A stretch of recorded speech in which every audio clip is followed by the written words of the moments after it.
Good evening, everyone, and welcome to the Saco City Council meeting for Monday, October 16th. Adjourning the meeting at 6:31. Would like to recognize that all members of the council are present, with Ward 6 City Councilor and Deputy Mayor McPhail stepping up for Mayor Doyle. Would you please join me for the Pledge of Allegiance?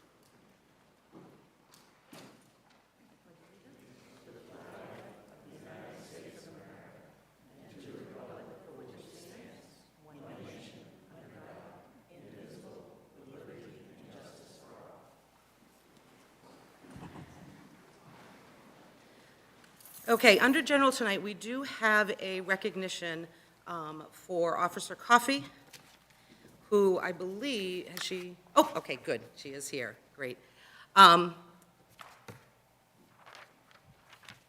So the City of Saco recognizes the efforts of Emergency Communications Specialist Shannon Coffey and Saco Police Department Officer Chantel Allen for coming to the aid of a woman who was in labor on July 26, 2023.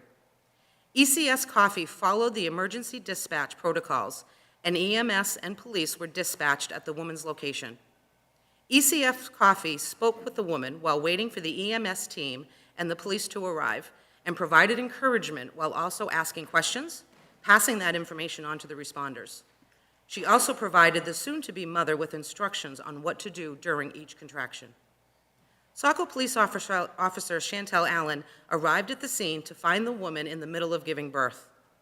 Officer Allen assisted by getting the woman in a better position for childbirth and coaching her through breathing and pushing until the infant was born. With the help of ECS Coffey and Officer Allen, both mother and baby were transported to the hospital and are doing well. In recognition for their efforts and actions, ECS Coffey and Officer Allen were presented with the Meritorious Service Award and Stork Pin, and that is for going above and beyond the call of duty. I would like to extend my gratitude to ECS Shannon Coffey and Officer Chantel Allen for their quick thinking, calm professionalism, and swift action that led to a positive outcome for both mother and child.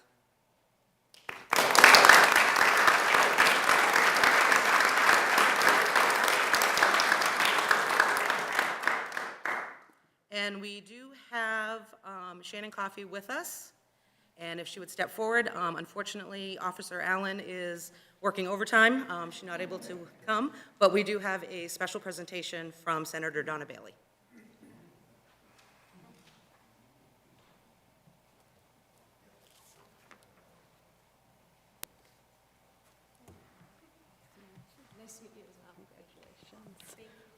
So I am State Senator Donna Bailey, and I'm here tonight, and I'm proud to present Shannon Coffey with a legislative sentiment.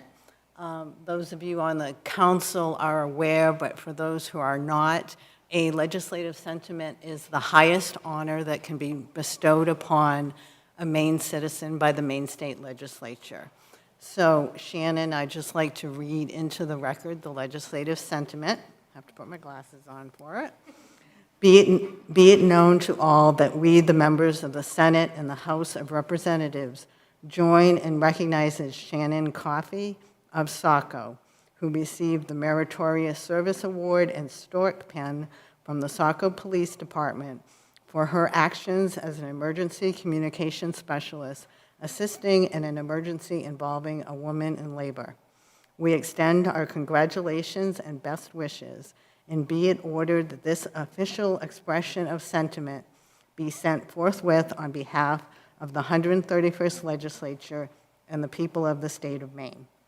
It's dated October 2nd, 2023, signed by the President of the Senate, Troy Jackson, and the Secretary of the Senate, Derek Grant, the Speaker of the House, Rachel Talbot Ross, and the Clerk of the House, Robert B. Hunt, and it's sponsored by Senator Donna Bailey of York County, co-sponsored by the Saco delegation of Representative Copeland, Representative Gatine, and Representative O'Neill.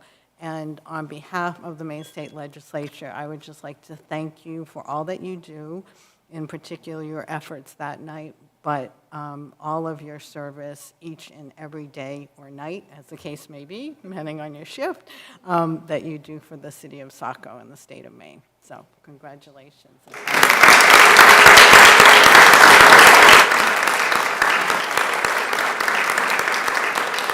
And I would just like to note that I do have one for Chantel Allen as well. I will give it to the police chief to give to her, but as we know, she is out there protecting and serving, so she couldn't be here tonight. So, thank you. Thank you so much. Thank you. Appreciate everything you guys do for the city. Okay, that will bring us now to item number 5, committee correspondence to council. Are there any committee correspondence? Councilor Berman? Yeah, thank you, Madam Deputy Mayor. The Shoreline Commission met last week, and they had a unanimous vote to endorse the city signing of the PPA with the Army Corps of Engineers to engage in the Section 111 project of the Jetty Spur in Camp Ellis.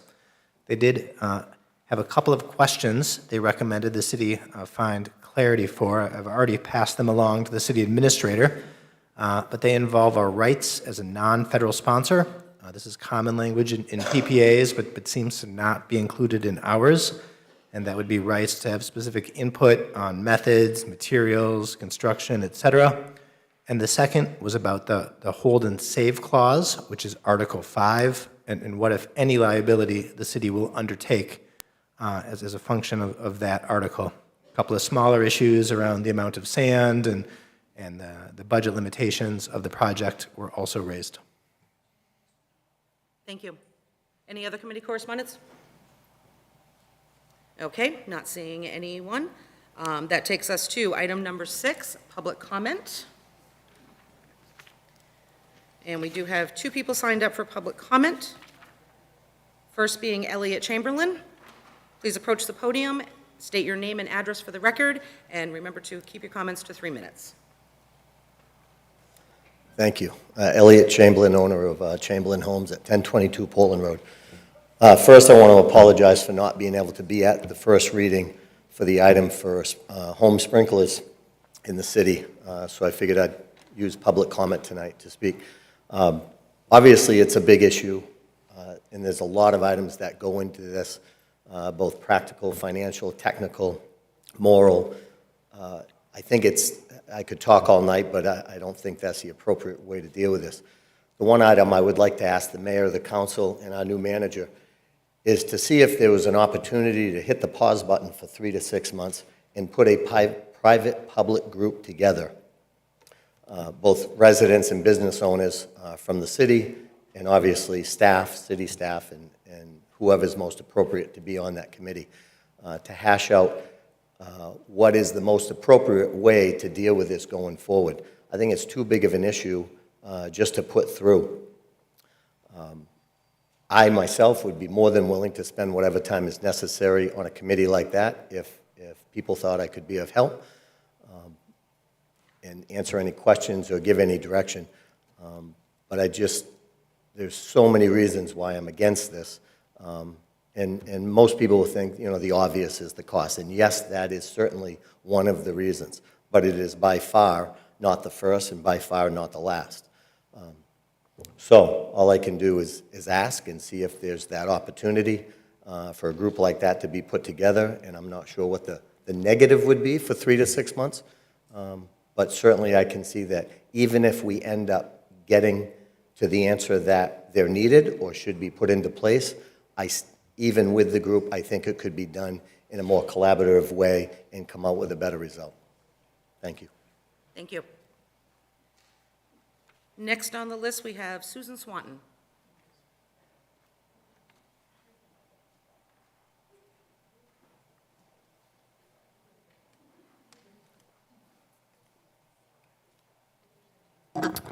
Good evening, Mayor McVale, members of the City Council. My name is Susan Swanton. I'm a proud member of the Board of Directors of the Ecology School, and as a resident of Biddeford, I appreciate the opportunity to share with you this evening a letter from Paul Wainman from Hancock Lumber. And it's addressed to Mayor Doyle, so I'm going to read it as it's written. Dear Mayor Doyle and Saco City Council, on behalf of Hancock Lumber, I want to again thank you and the Saco City staff for your partnership and support in joining together with the Maine Department of Transportation and ourselves to secure Business Partnership Initiative funding to construct a left turn lane signal at the intersection of Route 1, Portland Road, and Flag Pond Road in Saco. This strong partnership helps to ensure that a crucial public safety and infrastructure project on a state highway is completed in a cost-effective and timely manner. The purpose of my letter is to express support for a similar level of BPI commitment to the Ecology School as they work to move forward. Another critical public safety and infrastructure project on a state highway with the much-needed construction of a left turn lane at the intersection of Route 112, Buxton Road, and Simpson Road, close to the Ecology School's Riverbend Farm campus. Hancock Lumber significantly values the Ecology School's community and economic impact to not only Saco, but the entire state of Maine, regionally and across the country, as a nonprofit education organization helping to lead the way in innovative education focused on conservation, forestry, sustainability, farming, and climate change. Hancock Lumber was a strong partner with the Ecology School during the construction of their Riverbend Farm campus dining commons and dormitory buildings, supplying the majority of the lumber for the project, much of it Forest Stewardship Council certified white pine boards sourced from our land in Casco and manufactured at our main sawmills to build these nationally recognized Living Building Challenge green buildings. We also contributed $25,000 to the Ecology School's Riverbend Farm capital campaign. Knowing the importance of Hancock Lumber and the Ecology School to both the community and economy of Saco, I respectfully recommend that you support the Ecology School's request for BPI funding. And it is signed with kind regards from Paul R. Wainman, President and CEO. Thank you for your time. Thank you, Susan. That is all we have signed up. If there is any member of the public that would like to speak, please step up.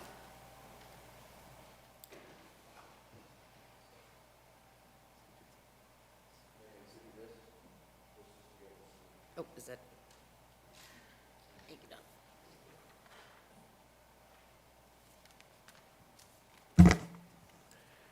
Don. Don Pylon from Glen Haven Circle. I also would like to speak in opposition to the sprinkler ordinance that the fire department has put before the council. This has been kicking around for some years. It was brought to the council when I was mayor, and that was 2013 to 2015. It also was kicking around in the State House when I was in the legislature, and that was from 2004 to 2012. So this is not an old issue. This is something that's been festering for some time. There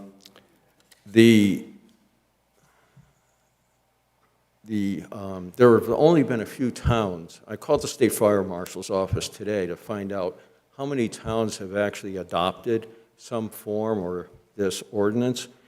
And Buxton, Lyman, and Portland have adopted some pieces of this, but not the ordinance in its entirety. When we look at this, and let me backtrack for a minute, Elliot's comments about he would like to be a part of this committee, I think what we need to do is put a committee together and invite perhaps the Home Builders Association and maybe a member from the State Fire Marshal's office to come down here and work with the council on drafting something or get some data. You really need the data to find out what is going on in the town or in the city to precipitate adopting this ordinance. I don't really think there's a need for this. We have a full-time fire department. Most of the town is on a protected system, and what I mean by that is we're on a hydrant system. North Saco is unprotected. We have a substation out there.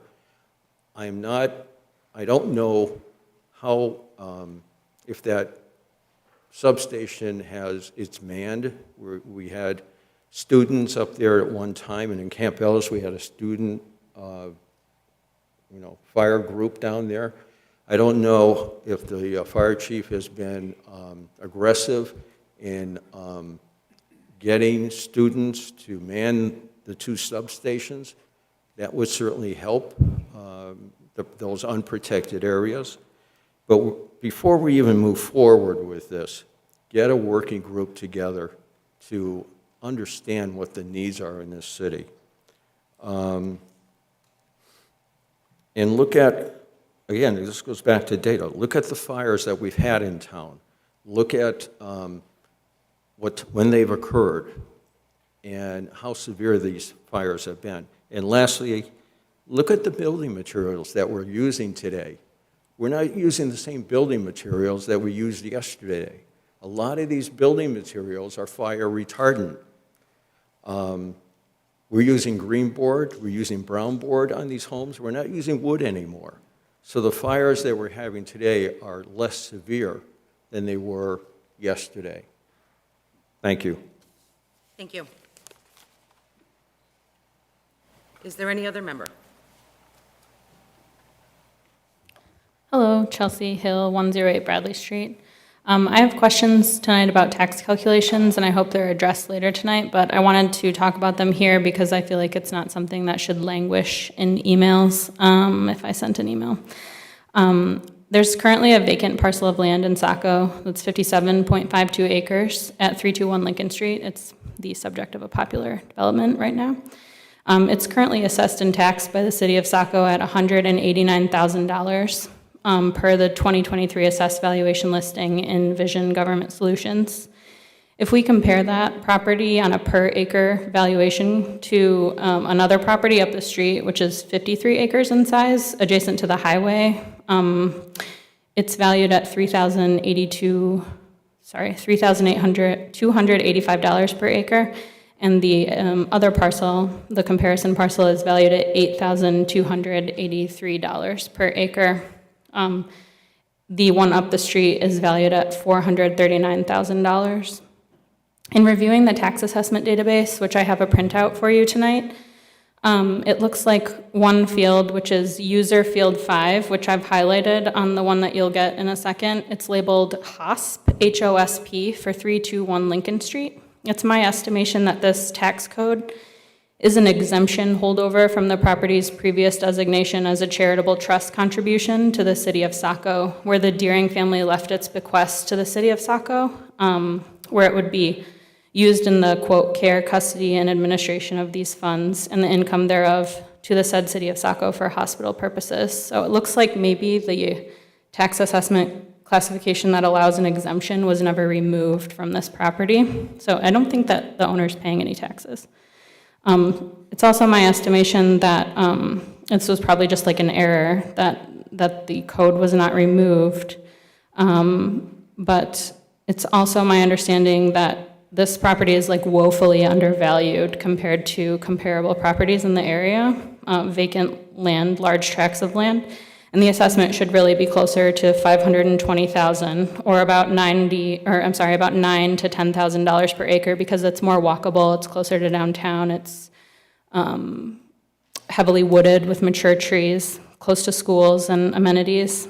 So in closing, I'm asking that this 57-acre parcel of land at Lincoln, it's called Lincoln Street in the assessment database, it's PID 3582, be closely reviewed immediately, and if my understanding of a holdover tax exemption is correct, that it be corrected immediately and retroactively, and that an explanation be provided for why this was able to occur, and then also a reevaluation of all property tax exemption codes across the city, because if it occurred once, it probably has happened other times. But I feel like this is very important because it sends a very bad message to residents that are feeling very squeezed right now. I don't have a problem with my valuation. I think it's fair.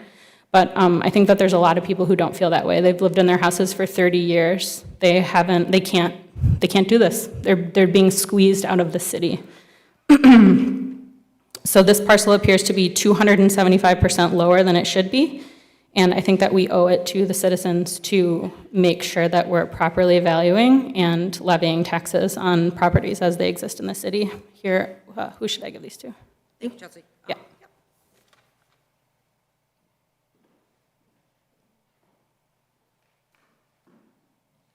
Any other member of the public wishing to speak?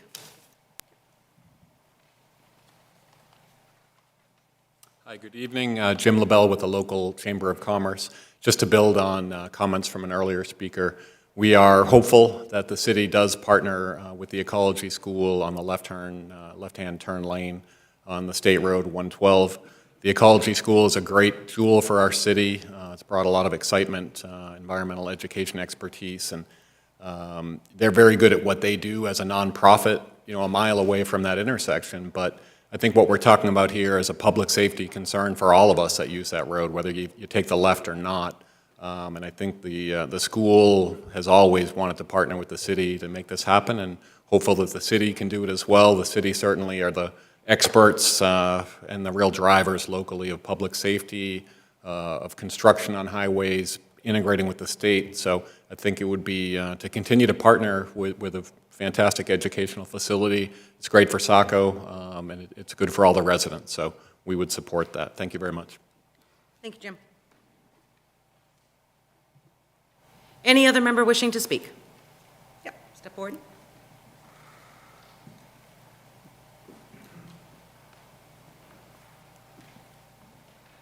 Good evening. My name is Donnelly Sherburne. I live at 174 McKinney Road. I am the business manager for the Ecology School, going on my third year there. I just want to state that we've paid upward of $60,000 in addition to the money that's already set aside and reserved for the left-hand turn lane. And secondly, as a citizen and voter of the city of Saco, I encourage the city to participate in the BPI for the Route 112 left turn lane. Thank you. Thank you.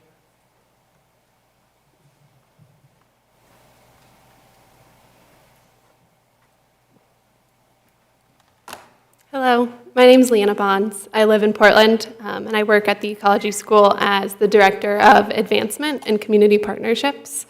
My primary focus is fundraising for the Ecology School, and with the dedicated efforts from me and my team since 2018, the Ecology School has fundraised over $305,000 to provide programming free of charge to local students and teachers right here in the Saco community.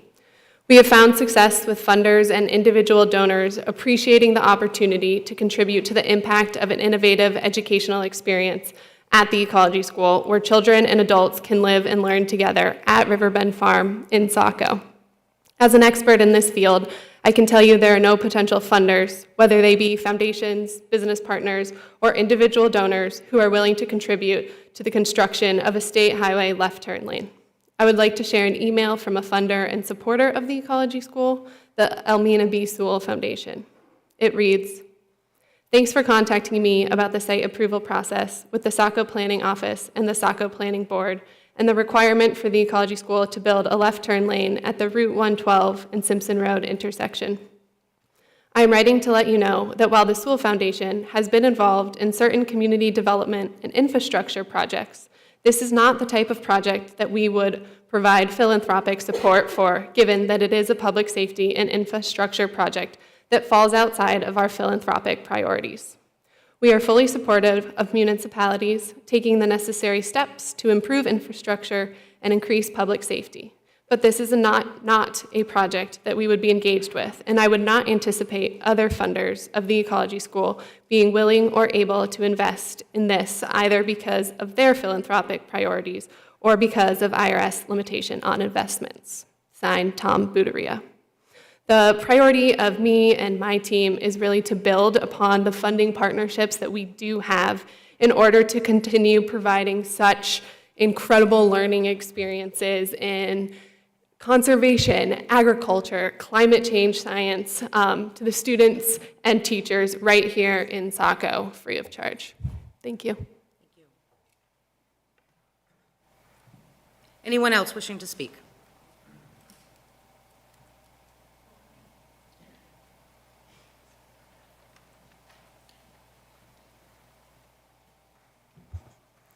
Good evening.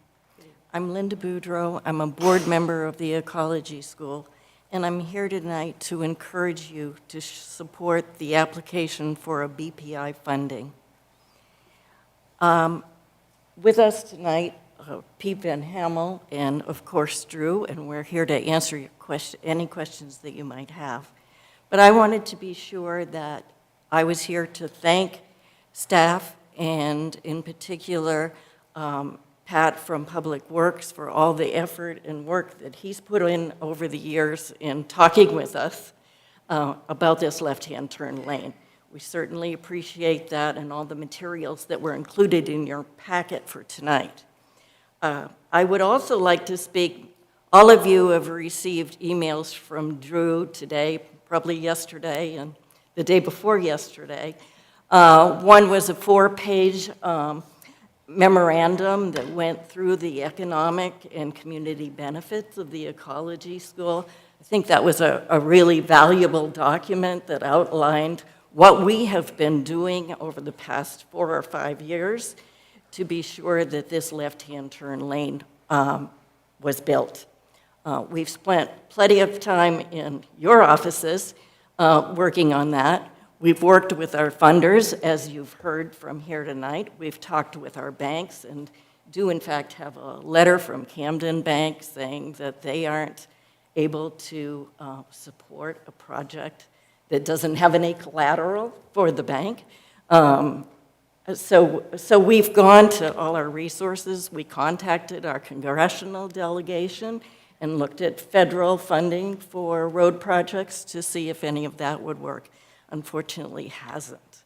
Some years ago when we were here before the planning board, I said, you know, the ecology school is going to be something that the city of Saco is going to be really proud of. It's a big economic tool and a good economic and public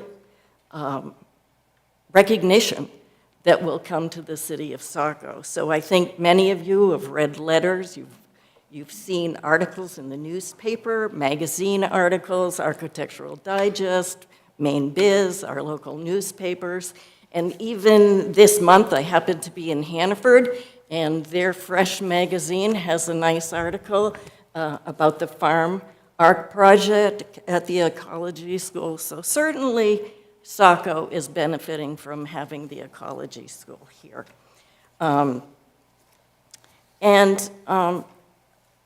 I would just end tonight by saying that $924,000 is well beyond the financial capacity of the ecology school.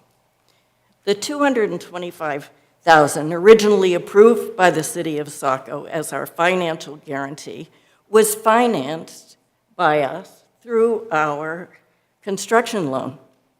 And at that time, that felt like it was going to be the money that would construct this left-hand turn lane.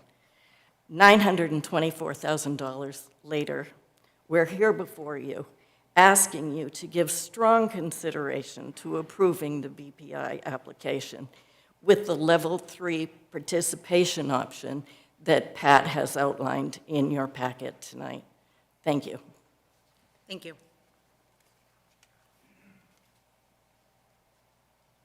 Anyone else?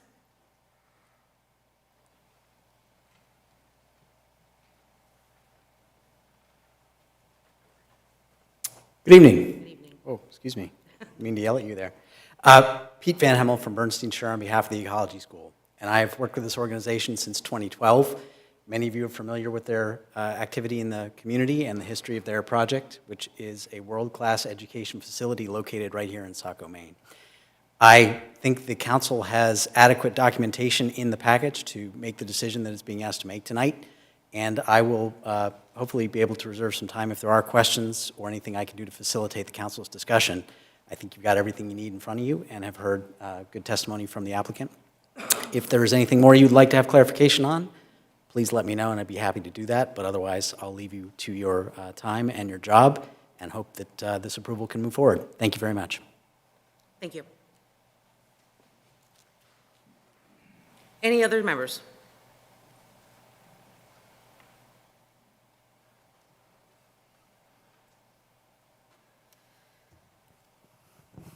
Good evening, Andrew Mondak, 29 Old Orchard Road.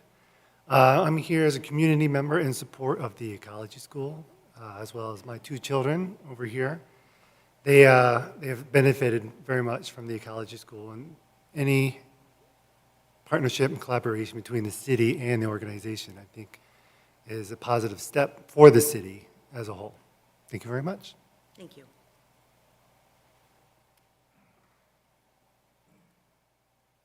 Okay, any other members of the public? Okay, not seeing anybody wishing to be recognized. That moves us on to item number 7, the approval of the minutes. Approval of the minutes for September 25th, 2023, September 26th, 2023, and October 2nd, 2023. Is there a motion? So moved. Okay, motion by Counselor Hatch. Is there a second? Second. Second by Counselor Berman. Any discussion on the minutes? Counselor Hatch? Thank you, Deputy Mayor McPhail. Just a couple of proposed changes to the minutes of September 25th. Section 2 reflects that City Administrator Brian Cainrath was also present this evening, and former City Administrator Cainrath left us in July, so I don't think he was there that evening. So if we could strike that from that portion of the minutes. And then the second point, same set of minutes, September 25th, Section 12, council discussion and comment. And I'm going to make a comment, and I'm going to ask Councilor Purdy to confirm what I'm going to say. But I believe that first sentence, which currently reads, Charter of Citizens to file agreements, should read Charter of Citizens to file a grievance. So I'll defer to Councilor Purdy to confirm that.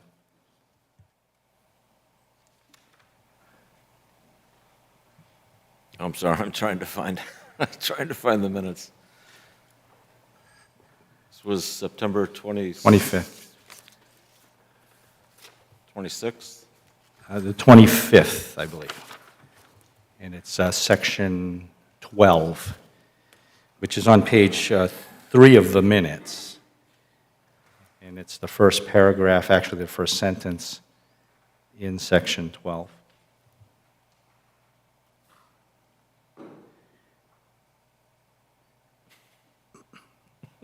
Sorry, having trouble finding it. Actually, Do you have the date that it was sent real quick?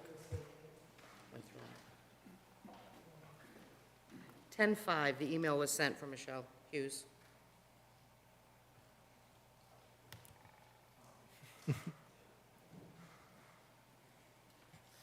Yeah, I agree. Okay. Is that the only two changes you have? it is, thank you. Great. City Administrator Bahenko, can you get that noted too? Perfect, thank you so much. Okay, any other discussion on the minutes? Roll call vote, Counselor Archer? Aye. Counselor Purdy? Yes. Counselor Gunn? Yes. Counselor Berman? Yes. Counselor Hatch? Yes. Counselor Johnston? Yes. Okay, motion passes 6-0 to accept the minutes.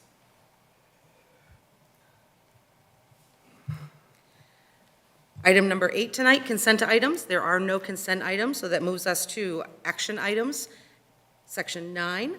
First one on the agenda this evening, action item A, is a first reading of the Saco River and Camp Ellis Beach, Saco, Maine, Section 111, Shore Damage Mitigation Project, Draft Project Partnership Agreement, the PPA, and that is assigned to Councilor Berman. Yeah, thank you, Madam Deputy Mayor. The jetties at the mouth of the Saco River were constructed between 1828 and 1968 as part of a federal navigation project. This project resulted in severe coastal erosion north of the jetty. The United States Army Corps of Engineers has been evaluating shoreline erosion mitigation measures since the early 2000s for Saco Bay and the Camp Ellis shoreline under Section 111 project authorization. For a Section 111 project to move into design and construction, a non-federal sponsor is required to enter into a project partnership agreement, or PPA, with the Army Corps. The city has received a draft PPA that will need to be executed prior to any design or construction of the USACE selected erosion mitigation work commencing on this project. Be it ordered that the City Council approve the first reading and set a public hearing date for Monday, November 6, 2023, for the execution of a Section 111 project partnership agreement. And I move to approve the order. Okay, motion has been made by Councilor Berman. Is there a second? Second? Second by Councilor Hatch. Any discussion or comments? Councilor Johnston? Thank you. I would say that having reviewed about 2 dozens of these for other communities, surprisingly, I find this more favorable to Saco than I anticipated. But there are certain elements that create pause for me. I think Councilor Berman has alluded to the fact that the shoreline may have some of the same concerns, so I'm certainly interested in hearing back from whatever legal counsel we have, and I will submit my own questions, legal questions. I do have questions, I guess, for Director Fox. I'm assuming he's staff lead on this. When it pertains to some of the things that I believe will probably fall under the wheelhouse of DPW, specifically, there's a lot of words in here about maintenance and repair. Has there been any discussion or indication as to what level of equipment may be needed, how you would go about making these repairs? As you know, I've had issues with this as long as I've been on council. It's not something that Saco, Maine is used to maintaining. So there's that, and then there's also a mention of a manual. Has the city been provided with a sample copy of a manual that another municipality uses? And lastly, there's language about the estimated costs, and has the Army Corps indicated where they pulled this number from? Director Fox, thank you. Yep. First of all, this is the first of 3 meetings on this, and I expect we'll have a lot of questions along the way. And I say 3 meetings, it could be a minimum of 3 meetings. We certainly want to make sure that we're comfortable with entering into this project partnership agreement. But I think I can speak for all of us when we say this is an exciting milestone. Back in 2007, we thought we would be at this milestone by 2008 or 9. But here we are. So thank you to the federal delegation for getting the appropriation from $26.9 million to $45 million, or we wouldn't even be here able to discuss a project or a project partnership agreement. So there's a lot of unique things about this project. Section 111 projects are typically under $10 million. This one is up to $45 million and counting now. So some of the language in the agreement, we certainly need to recognize that this is going to shift some future costs and liabilities to maintain the project after construction to the city of Saco. And it's going to be hard for me to quantify those for you. We'll do our best along the way. We are having legal review. We've passed on some preliminary legal review to Army Corps to find out how much flexibility is there with the federal government, between the federal government and the city of Saco, for what this language is in the project partnership agreement. They are stuck in a pretty constrained, programmatic world where some of the language we would like to see or assurances may not be, we may not be able to get into the project partnership agreement. But I will hopefully have some comments back from the Army Corps on that for the public hearing date.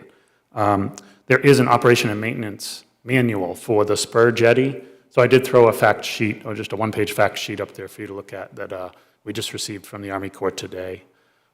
It's also followed by a long timeline of how we got here, but I think most of us in Saco understand the background of how we got here.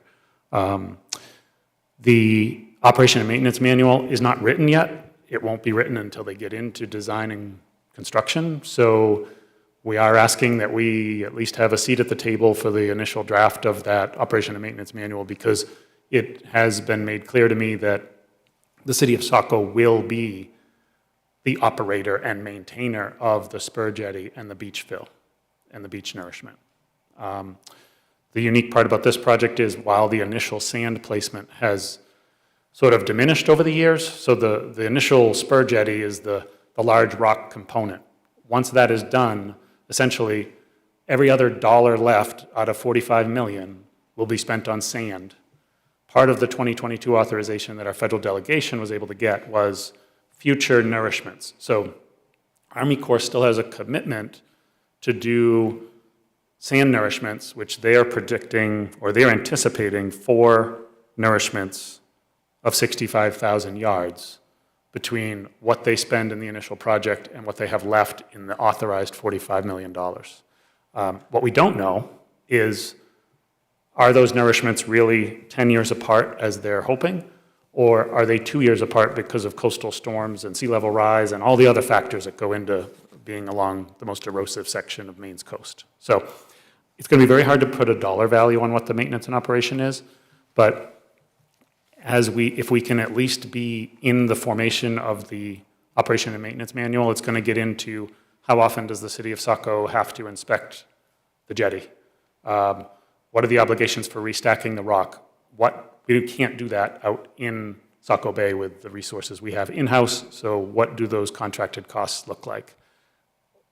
We might be able to quantify those a little bit more as the project moves along, but probably not just during the initial stages of project partnership agreement, because they still need to move into final design and permitting and what does this exact project look like, and we won't see the operation and maintenance manual until that occurs. So that was a long answer to what you said, but it was all the stuff I wanted you to be aware of in night 1 of this 3-part series, at least to get through this project partnership agreement. Thank you, we appreciate that. Does that answer all your questions? Yeah, I mean, to the best of Director Fox's ability, clearly.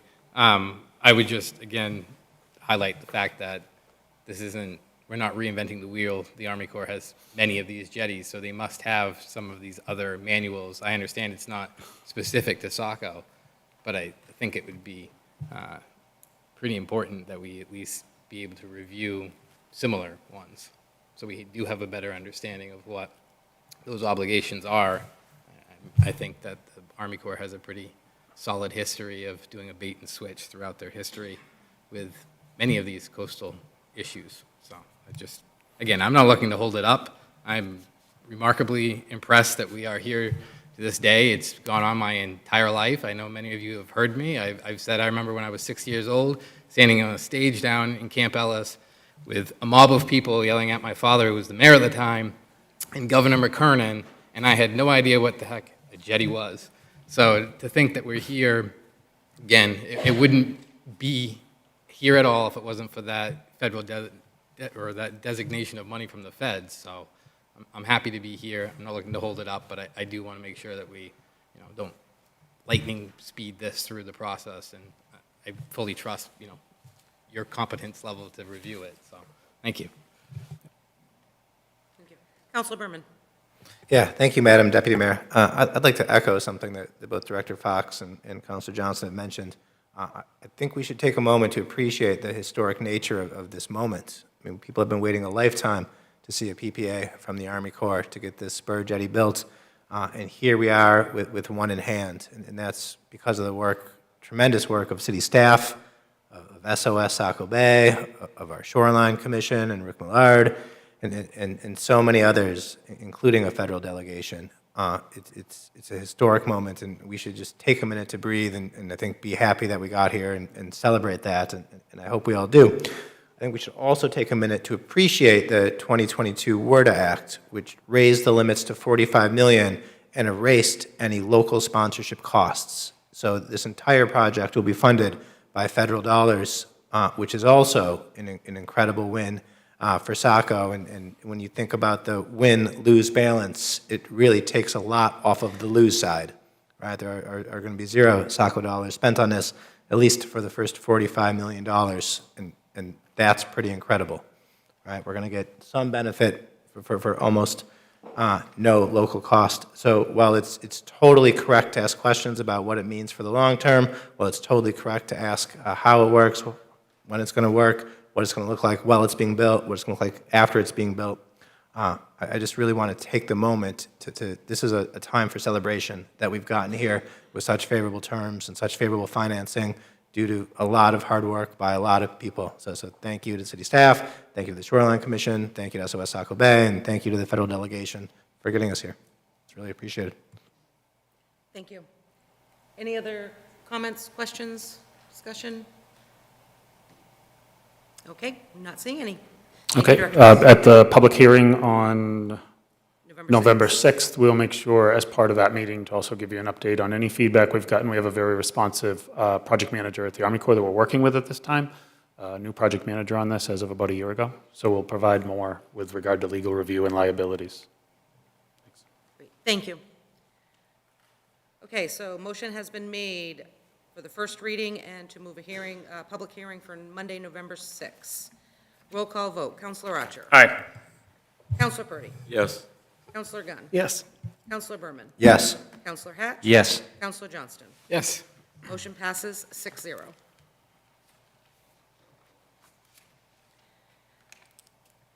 Okay, that takes us to action item B, second and final reading for budget amendment number 2, Transportation Center Custodial and Security Contracted Services, and that is assigned to Counselor Johnston. Thank you, Deputy Mayor. The most open public use facility the city owns is the Transportation Center. Serving as the public transportation hub for rail and bus service for Biddeford and Saco, the facility has seen increased foot traffic and activity over the years. Currently, city staff clean and respond to calls for service at the facility. Due to its accessibility and level of activity, and based on calls for service increase, city staff proposes supplementing current cleaning and security capabilities with contracted services. This will enhance the cleanliness and public safety at the facility for all visitors, employees, and transit users. Be it ordered that the City Council approves the second and final reading of Budget Amendment Number 2, Transportation Center, Custodial, and Security Contracted Services. I move to approve the order. Motion's been made by Counselor Johnston. Is there a second? Second? Second by Counselor Hatch. Are there any questions or discussion on this item? Okay, not seeing any questions. Roll call vote. Counselor Archer. Aye. Counselor Purdy. Yes. Counselor Gunn. Yes. Counselor Berman. Yes. Counselor Hatch. Yes. And Counselor Johnston. Yes. Motion passes 6-0.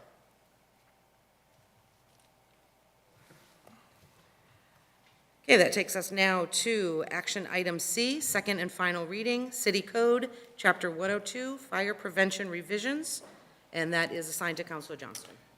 Thank you, Deputy Mayor. The Fire Department respectfully requests the City Council consider proposed changes to the City Code for Chapter 102, Fire Prevention.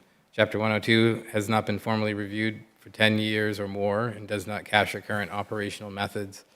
The goals of updating Chapter 102 are to ensure accurate reference to appropriate additions of codes and standards and/or refine several definitions, adjust the description of fire hydrants to align with the requirements of the main water company, and add a reference to and expand upon the residential fire sprinkler requirements incorporated into the subdivision ordinance.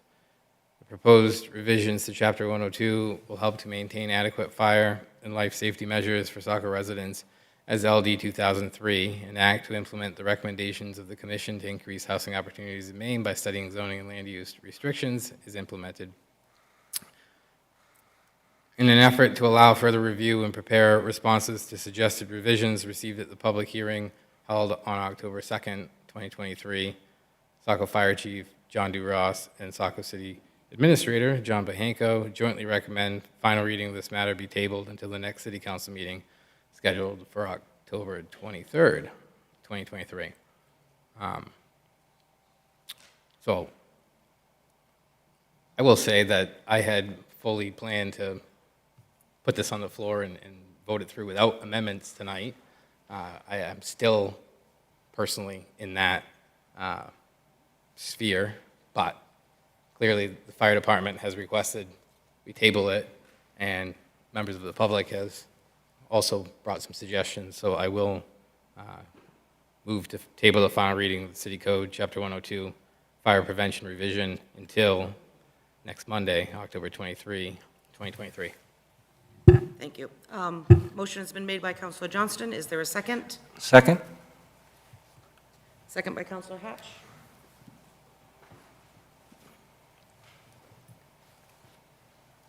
Roll call vote. Counselor Archer? Aye. Counselor Purdy? Yes. Counselor Gunn? Yes. Counselor Berman? Yes. Counselor Hatch? Yes. Counselor Johnston? Yes. Motion to table passes 6-0.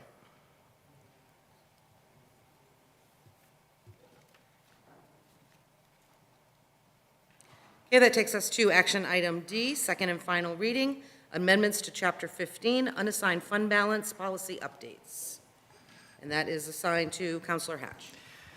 Thank you, Deputy Mayor McPhail. This change adds matching funds for grants to the list of qualified use of surplus. Although presented as an amendment to council in February, this change was dropped off subsequent Chapter 15 exhibits and so needs to be adopted separately. I move to approve the final reading of amendments to Chapter 15 unassigned fund balance policy updates. Second. Motion has been made by Counselor Hatch, second by Counselor Johnston. Any discussion or comments? Counselor Johnston? Thank you, Deputy Mayor. So, since we're here in this, code change, I would like to clean up some language that I added back in 2020, I think it was. And I think most of councilors were here. For those that weren't, this section under 1528 surplus, I had presented council an amendment, was voted through. I added D, E, and F that you'll see there, which essentially are the property tax stabilization fund, retirement of debt, and then it says taxpayer refund. But my word for word was added to this, where it says in the event council chooses to do that. Counselor Johnston, would you like to bring up Director I'm just going to make Ellis, or an amendment to Okay. strike that language because it seems Okay. inappropriate to me. And so again, I would move to amend by striking in the event council chooses to do that from letter F and add as determined appropriate by the city council.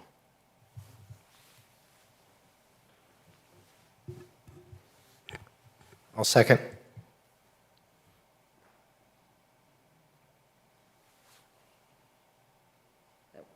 Counselor Berman? Okay, motion has been on the floor. An amendment has been made on the floor by Counselor Johnston to change section F from taxpayer refund in the event the council chooses to Do that council decision. to as determined appropriate by the city council.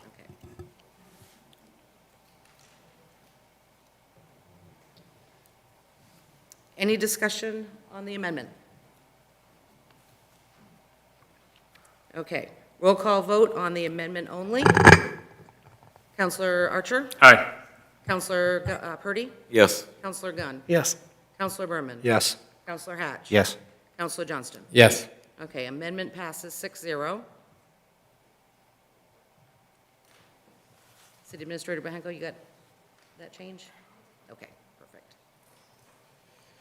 Okay, so back to the main motion. Any additional discussion? Okay, not seeing any. Roll call vote on the original motion. Counselor Archer? Aye. Counselor Purdy? Yes. Counselor Gunn? Yes. Counselor Berman? Yes. Counselor Hatch? Yes. Counselor Johnston? Yes. Motion passes 6-0.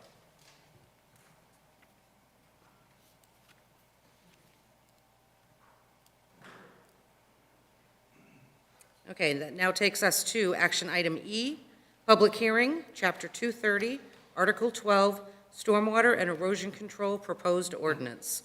And that is assigned to Counselor Gunn. Thank you, Madam Deputy Mayor.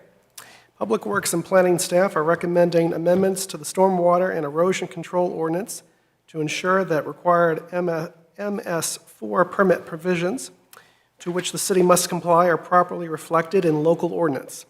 This recommended amendment also includes updating cross-references to other ordinance sections and the city's Technical Design Construction Standards Manual, or TDCSM.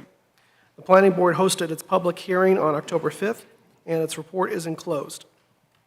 It should be noted that Public Works and Planning staff are collaborating on a separate low-impact development, or LID, initiative, and will return to the City Council on this matter at a separate meeting date. I move to open the public hearing for the Chapter 230, Article 12, Stormwater and Erosion Control Proposed Ordinance Amendments. Motion has been made by Counselor Gunn. Is there a second? Second? Second by Counselor Hatch. Public hearing is now open. If there is any member of the public wishing to speak, please step up to the podium. Oh, I'm sorry. Roll call vote to open the public hearing. There you go. Counselor Archer. Aye. Counselor Purdy. Yes. Counselor Gunn. Certainly. Counselor Berman. Yes. Counselor Hatch. Yes. Counselor Johnston. Yes. Motion passes to 6-0. Now the public hearing is open. If there is any member wishing to speak, please step to the podium, state your name and address for the record. Okay. Not seeing any members wishing to speak. Counselor Gunn. Thank you. I move to close the public hearing on Chapter 230, Article 12, Stormwater and Erosion Control Proposed Ordinance Amendments, and further move to schedule the second and final reading for November 6, 2023. Motion has been made to close the public hearing by Counselor Gunn. Is there a second? Second. Second by Counselor Berman. Roll call vote. Counselor Archer. Aye. Counselor Purdy. Yes. Counselor Gunn. Yes. Counselor Berman. Yes. Counselor Hatch. Yes. Counselor Johnston. Yes. Motion passes 6-0.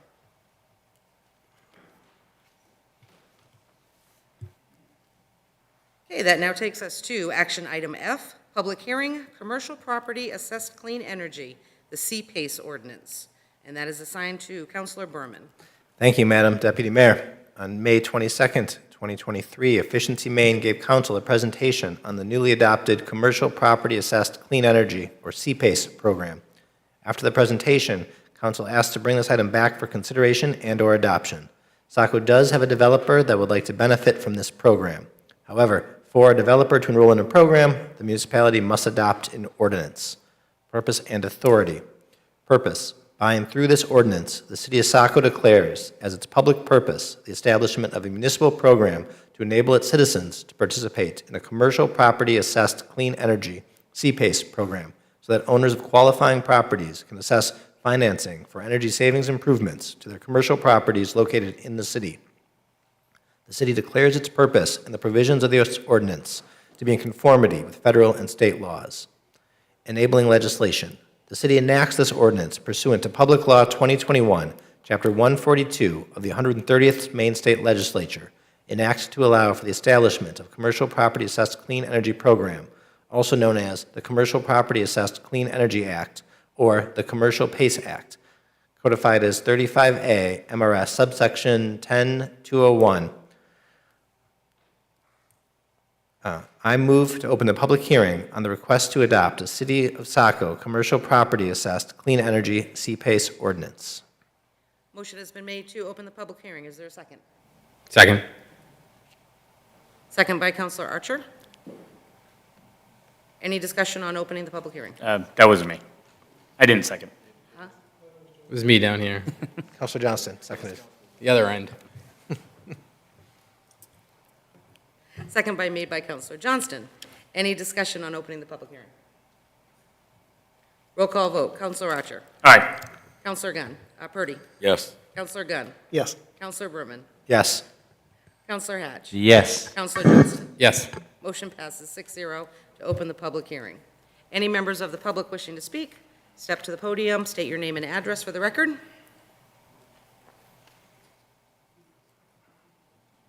Okay, we're not seeing any members wishing to be recognized.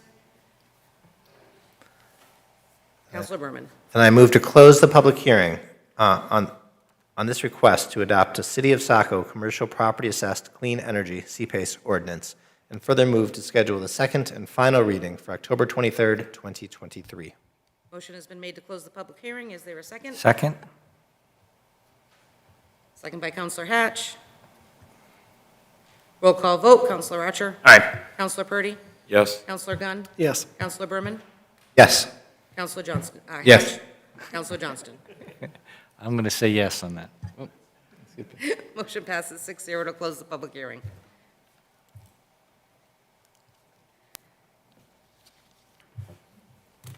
You guys are tough tonight. And action item G, one reading, the Ecology School Business Partnership Initiative, BPI, for the left turn lane that has been assigned to Counselor Archer. Yes, thank you, Deputy Mayor. The Ecology School, TES, seeks assistance in funding the construction of a left turn lane on Route 112 to access Simpson Road. The construction of this turn lane was a condition of Planning Board approval of the TS project on June 19, 2018. Previous council actions have directed city staff to work with TS to explore the use of Maine DOT Business Partnership Initiative, BPI, as a potential supplemental revenue source for TS to utilize in funding the turn lane for construction. For utilization of the BPI program, the city must be the applicant to the state and responsible for carrying out the project. A traffic improvement construction agreement between TES and the city must be finalized prior to submitting a BPI application to the state to confirm the extent of local participation in this project. The draft agreement is provided as Exhibit 2 as a result of site plan amendments since 2018. TES currently has a deadline of November 2025 to have the turn lane constructed. The anticipated cost for this project is $924,700. I move to approve city participation in Route 112 turn lane construction project. Be it ordered that the City Council directs staff to enter into agreement with TES and apply for Maine DOT PPI program to request funding for the Route 1 turn lane construction with the participation limits set as option 2 as stated below. Motion has been made by Counselor Archer. Second. Second by Counselor Berman.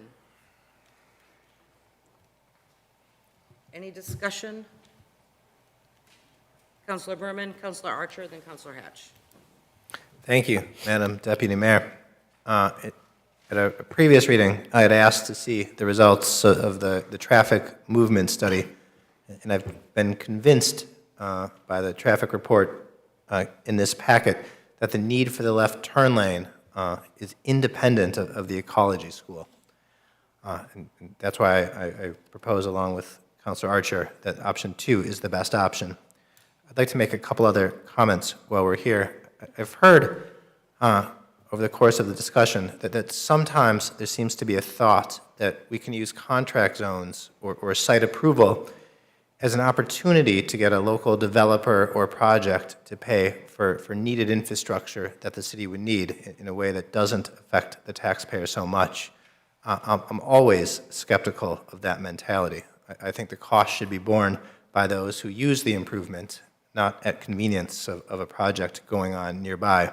I'm especially skeptical of that mentality when it comes to nonprofits who are serving the public. I don't think we should be looking for opportunities to take away from their mission to engage in public improvements. I would also note that we have found this street important in the past. The Stackpole Bridge and our reconstruction of that bridge, and especially the extra money we spent towards keeping it historic, is an example of recognizing the importance of this infrastructure and this traffic corridor and meriting public funding. I'd also point to the specific language in the planning board's conditions, which requires the applicant to work with the City of Saco and the Maine DOT to design and construct a left turn treatment as warranted at the Simpson-Buxton Road intersection. And I would note that that language doesn't at all talk about who should pay for and fund the left turn lane. And I know there's been discussion at this council before about the intent of that language, but council and the planning board don't vote on intent, they vote on language. And the language, to me, is clear that a partnership to solve this problem is warranted, especially given the traffic that we've seen, that a left turn lane is needed outside of the ecology school. I think some level of public participation and the construction of this is needed and warranted, and I support with Councilor Archer option 2. Thank you. Thank you. Councilor Archer. Yes, thank you, Deputy Mayor. I just wanted to, I had 3 options, and I'll tell you exactly why I picked Section 2. Is you got to remember that this is a BPI that may not actually go into effect, and as written, Section 3 would force us to, TS and the city shall divide equally all the cost after application of BPI funds. So it's literally saying if we receive 0 BPI funds, that means the city would be on hook for half of it, because the state would not be an option. So as a person who was trying to protect fiscally, look at our taxpayers' funds, I thought a cap is 1, beneficial, because guess what? The cap can always be re-looked at down the road, but 2, I couldn't commit to putting full faith into this BPI getting approved by the state. Again, I want us to attempt it. Anytime we can get external funding is always good, but I would not put the complete liability on the city, half of the liability on the city, should the BPI not pass. And that's the reason why I picked 2. I saw it as a compromise between the need, the agreement that was made, the need of this, the city in that area, plus also the taxpayers. And I saw this was the most fair approach in not putting liability on the city for year after year until the project is made, and 2, what happens if we do not get the grant. So again, as Councilor Berman stated, it's not the intent, it's how it's written. It's literally written that we could be held liable for half the cost if BPI did not go through, and that's not a risk I was willing to take. Number 2, to me, was the best, fair, and balanced approach to this BPI. And I do wish the success of the BPI, so I want to put that out there, is I hope the state gives it, but I had to protect us just in case the state did not. So that's my justification. Thank you, Councilor Archer. And Councilor Hatch. Thank you, Deputy Mayor McPhail. I was wondering if I could address a question to Director Fox, if he's still in the room. Yep, Director Fox.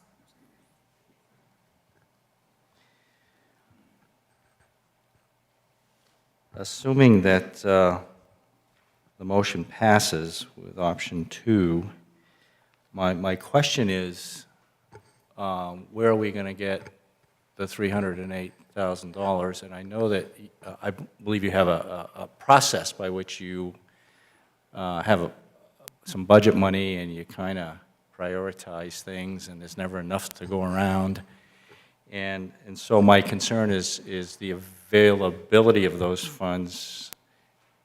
Where would that money come from? Well, part of the reason we brought this back to you this fall was to sort of anticipate that whichever direction you went, what does it afford us for a timeline, and how does it help us? So if we apply for the BPI, if you move forward with applying for the BPI application, the city's involved in that, we should hear back from the state, I imagine, within the next couple of months. It's sort of a rolling program. It doesn't have a hard due date for applications and awards.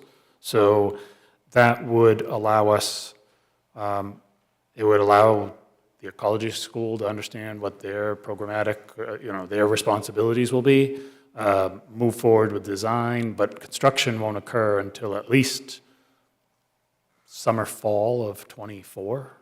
So you could address the funding of the city share in the FY25 budget process.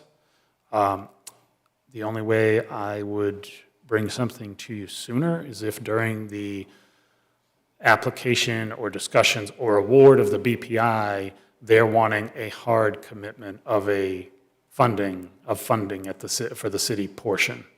Some grants require that more than others. So then we'd have to come back with an actual budget amendment for this council to make, or, well, for the council after November to make once we knew. We may have to do it as part of the application process, but I think it would just be in your next budget cycle.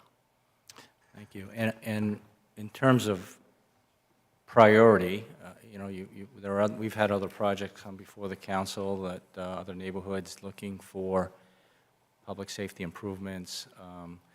So I'm assuming when you come back with that request that we'll have some sense of how this fits into the priority process? If the council directs the city to apply for this BPI, I will take that as city staff to mean that this is that we are going to do this if we move forward. So it's going to jump ahead. It's not going to be part of a discussion for later capital of whether we do it or not. So, I mean, this is really, this is going to be a council directive to staff that this is moving forward as a capital improvement, and it's not going to get scored against other projects. It's not going to get rated.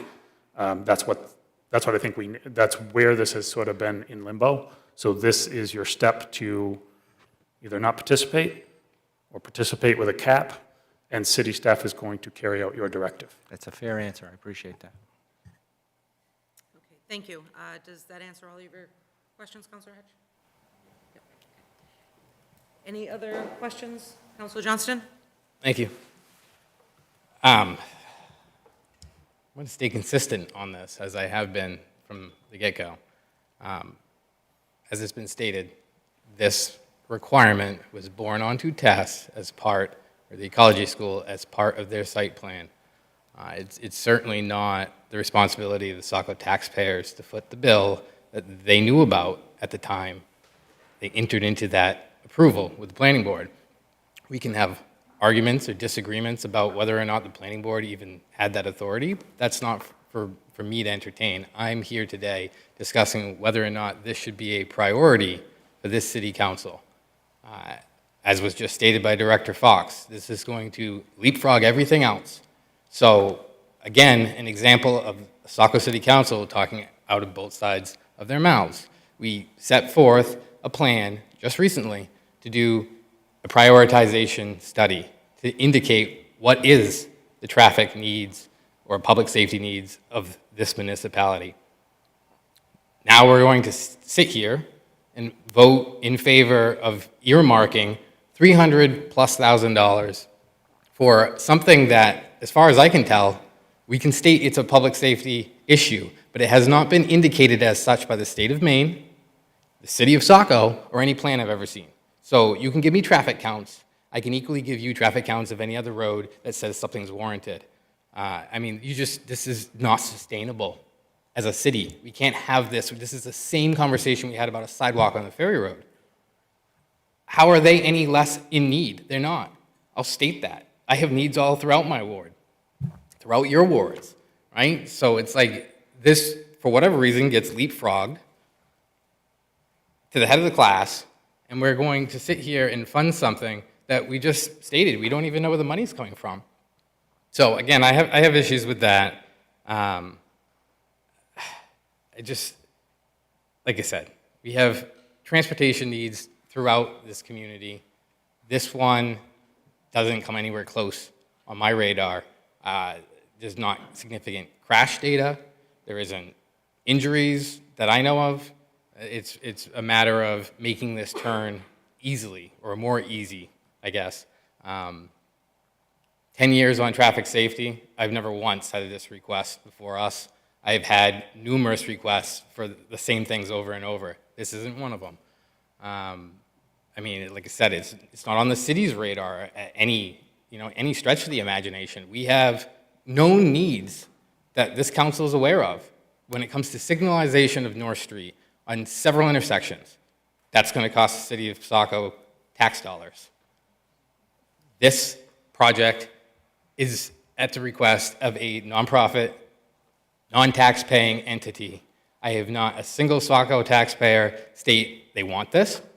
To the contrary, I have had people that live in Buxton tell me they don't want this because they're concerned about the increased traffic that now, by making this an easier cut-through, will ultimately come from it. So I guess I want to address the Hancock BPI too, because that seems to get thrown around, and I can appreciate the letter that was sent by Hancock themselves, but this is not apples to apples by any stretch of the imagination. Number one, that wasn't an easy sell to council either, and it's a project that went from $160,000, and 2 years later it was $180,000. And the difference is, in that instance, we were able to pull from a TIF district that was designated for those type of improvements, and the Economic Development Fund. There is no planned economic development that's going to occur on the Simpson Road. I hope not in my lifetime. I could be wrong, considering, you know, we're here because of actions by prior councils that basically put a very impactful project out into rural Saco. Can't change it, got to live with it. I fully accept that. But I do remain concerned that what's next? I need bike lanes out there. I need shoulders out there. I need to pave the road more often because of the decisions that we make. So let that be a lesson, I guess, is my overall point here. When we make these prior decisions, whether it's contract zone, and we don't think about the implications down the road, because this is 100% a poster child of what happens. Nobody anticipated this. I mean, I had concerns at the time. I expressed them. But ultimately, it's like a death by 1,000 cuts, right? So you can state, oh, well, Stackpole Creek Bridge. That was another entirely separate instance. There was no bridge. There was a life safety issue, okay? This is not that. This could just not happen, right? And again, I'm sure there's some legalese around that, but that's where I'm at with it. Until the state identifies it on a state road that is needed, I'm happily content with not doing anything. So, thank you. Councilor Berman? Councilor Johnson made a very compelling argument about why the left turn lane may not be needed. I would gladly entertain a motion or an amendment to waive the requirement for left turn lane altogether. What I believe is unjust is requiring the ecology school to build the left turn lane independently of public funding. So I think we can take those two issues separately. If the council is amenable to waiving the requirement for left turn lane, certainly you could count me in for supporting that. But in the meantime, I believe we need to move forward with the BPI to not put the entire burden on the ecology school by themselves. Thank you, Councilor Berman. I would just say I don't think the city council has the authority to waive that. It's a condition of site plan that falls in planning board's decision making. Like I said, I would question whether or not it was within their wheelhouse to begin with, but that's certainly not without. I mean, I guess from where I'm sitting, I'm concerned with it because their action essentially encumbered a council to make a decision on something, right? Because, again, the language is not clear. I know what I heard. I know it was stated at that meeting. I understand what the intent of Jeff Brochu was. But clearly, when you look at the language, any attorney can say, well, and here we are. And so this is just a sucky situation. And yes, that is correct. We would have to, you can make an amendment to send this back to planning board, but we did do that last year to have it clarified. So that has already been done, and this has been sent back that they're still requiring the turn lane.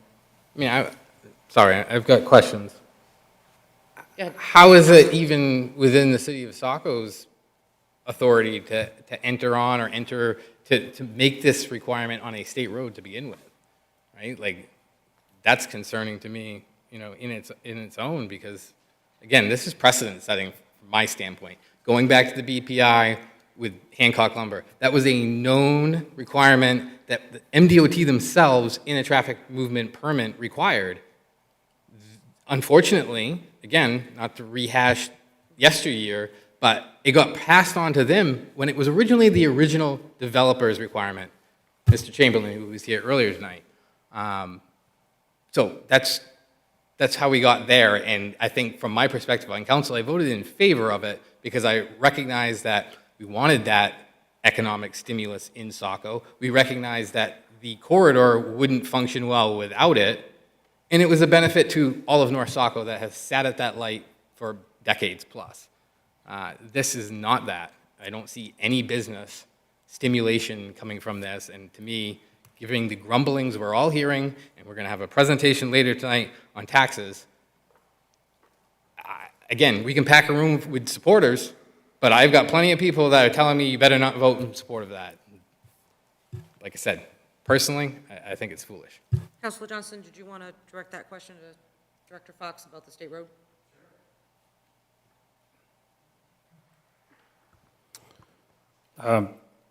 There are different project sizes and thresholds that require a state traffic movement permit.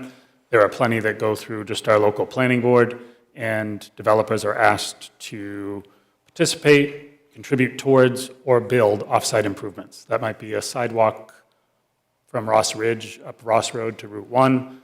It could be future signalization of Franklin Street at Route 112. So planning board requirements, especially within the compact or the downtown or the urban, the compact area, the area that we're responsible for maintenance and operation of the state highway system. We're not the owners of it, but it's not unusual for our planning board to make project recommendations on those corridors, regardless of whether they're state or local roads. And that's been approved by the DOT? Does it approve the project? I don't know what the level of DOT review was of the ecology school based on their trip generation. I wasn't that involved with that.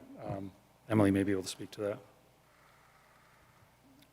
that. So we are in the position of inheriting this and following up with you. So I don't know that the DOT has reviewed this off-site improvement. We'll just say that the correct process, if it was to be, if the council had interest in having this condition amended, it is a site plan approval condition from the planning board. So the correct path would be for the applicant to bring forward their own site plan amendment and request the planning board review that again with some supporting data. It was reviewed by our traffic peer reviewer who's on our RFP peer reviewing services list and was found warranted at the time. Thank you, Planner Prescott. Any additional questions or Fox? The only other thing I would want to add is that the state traffic engineer, the head state traffic engineer is aware of, has been in the conversations of whether this could or could not qualify for BPI. So it's, the state traffic engineers are aware of the potential for a turn lane. So it's not that it hasn't had any state review or discussions. Thank you. Okay. Any questions, comments, discussion? Okay, not seeing any. Roll call vote. Councilor Archer. Aye. Councilor Purdy. Yes. Councilor Gunn. Yes. Councilor Berman. Yes. Councilor Hatch. No. Councilor Johnston. Just want to clarify that this isn't encumbering funds. This isn't a budget amendment. We're just, right? This is not a budget amendment. This Okay, is it just approving us it needs go to be clear forward. that this would need to come back to expend these funds in the future. No to the question. On your vote, no? Okay. Motion passes 4-2.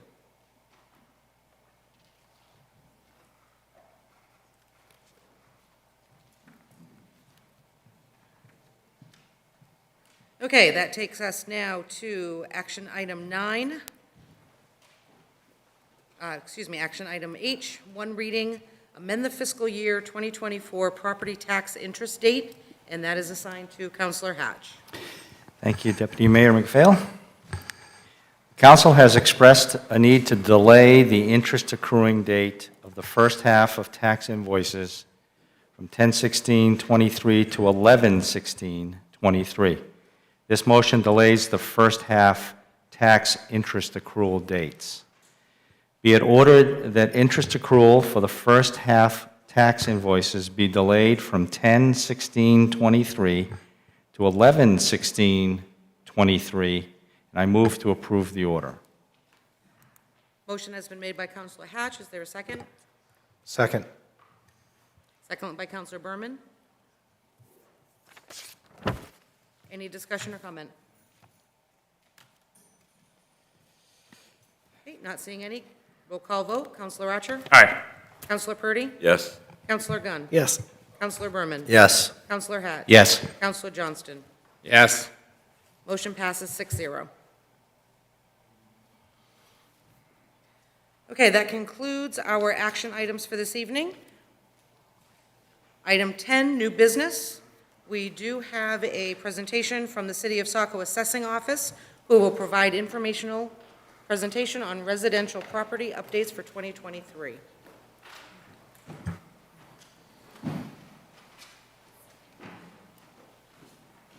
And I believe we have Assessor Kate Kearns, Deputy Assessor Sean, and Director Salas.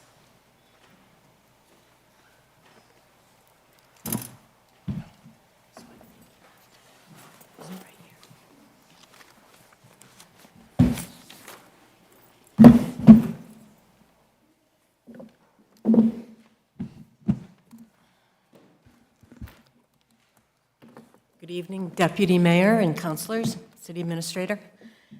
We have a short presentation. Hopefully Sean can get it up on the screen.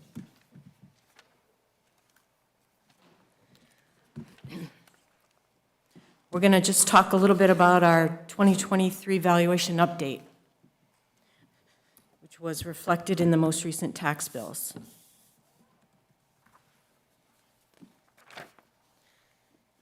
So we've broken it up into 4 areas. The timeline, so kind of what we do in assessing from throughout the year, and how we got to the commitment day in August, where the valuations were set and the mill rate was set.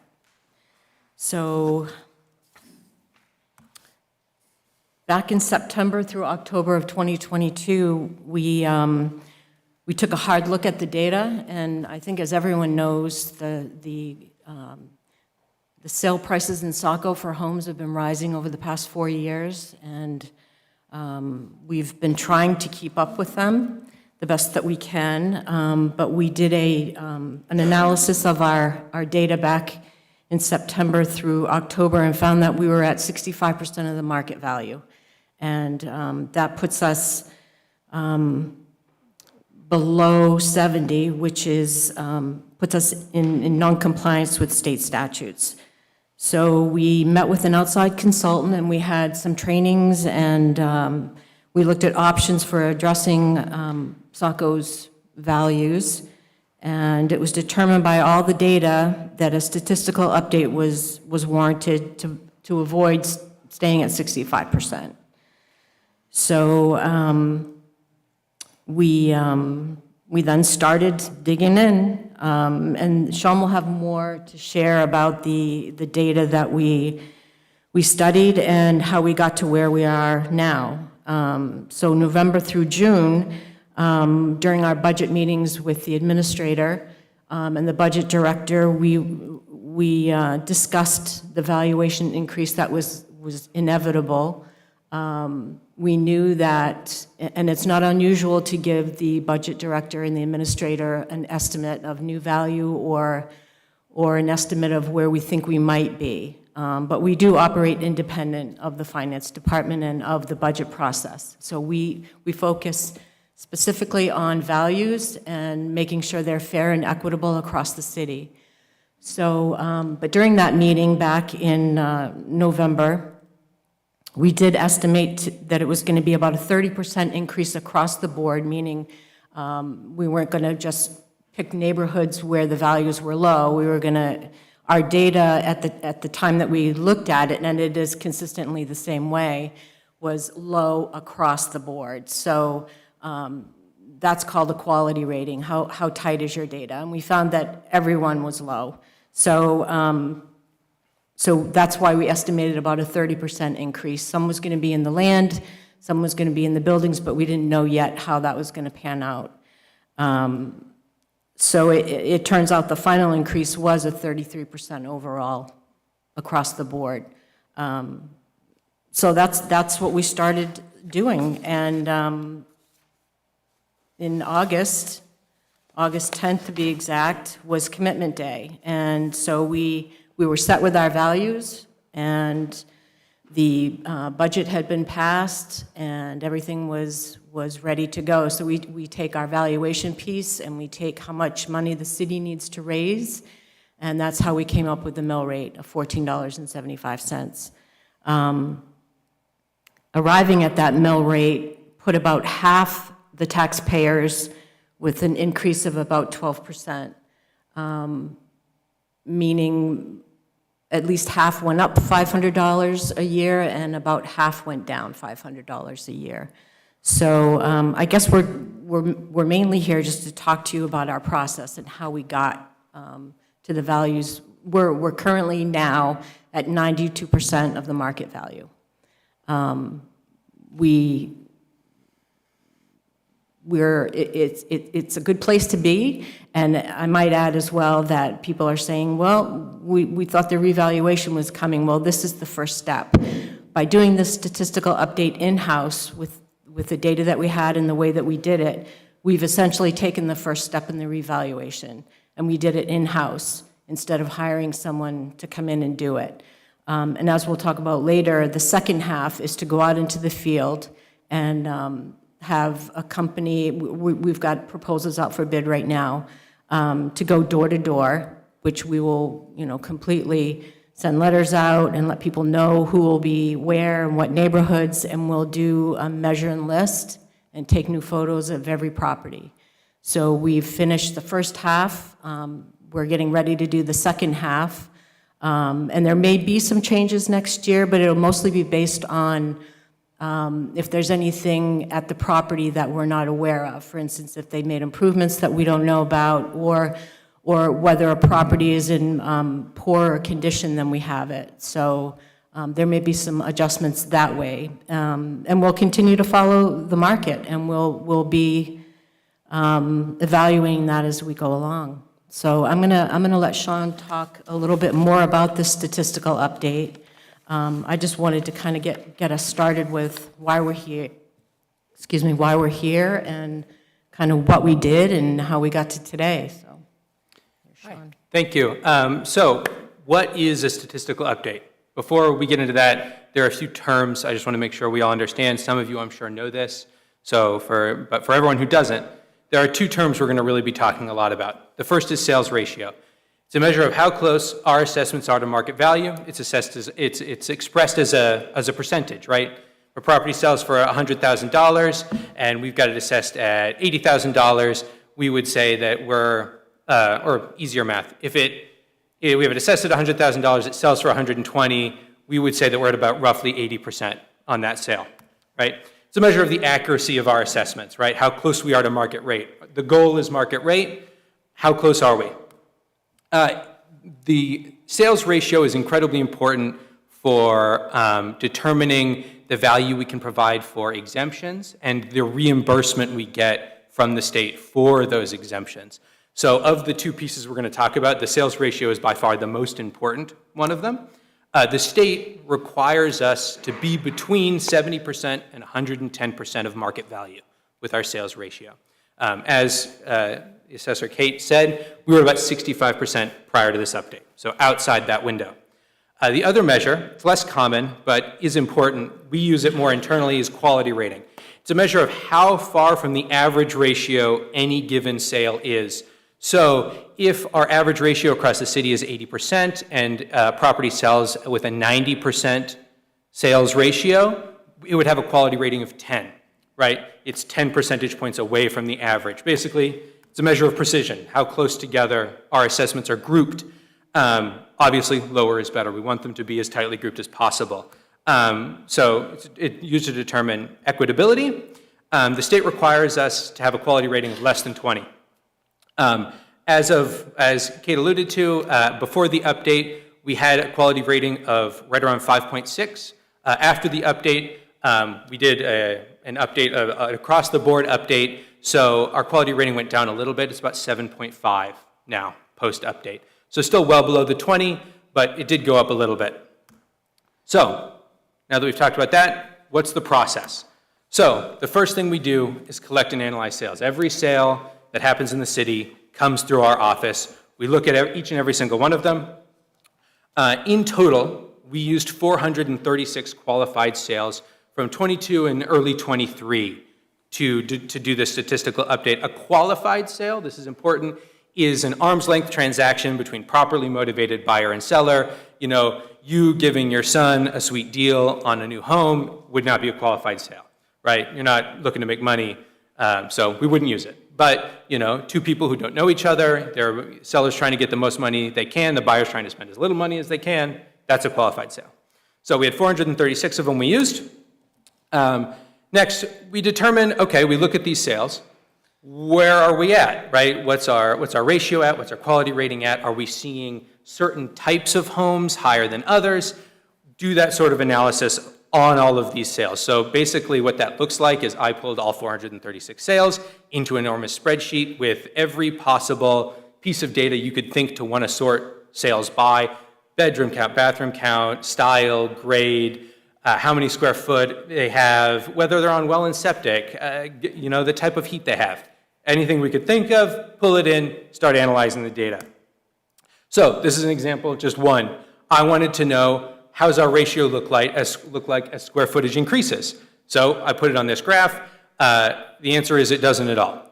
There is no correlation between a higher or lower ratio as square footage increases or decreases, which is good. It means our tables for square footage are pretty on the money. But that's just one of the many that we did throughout this process.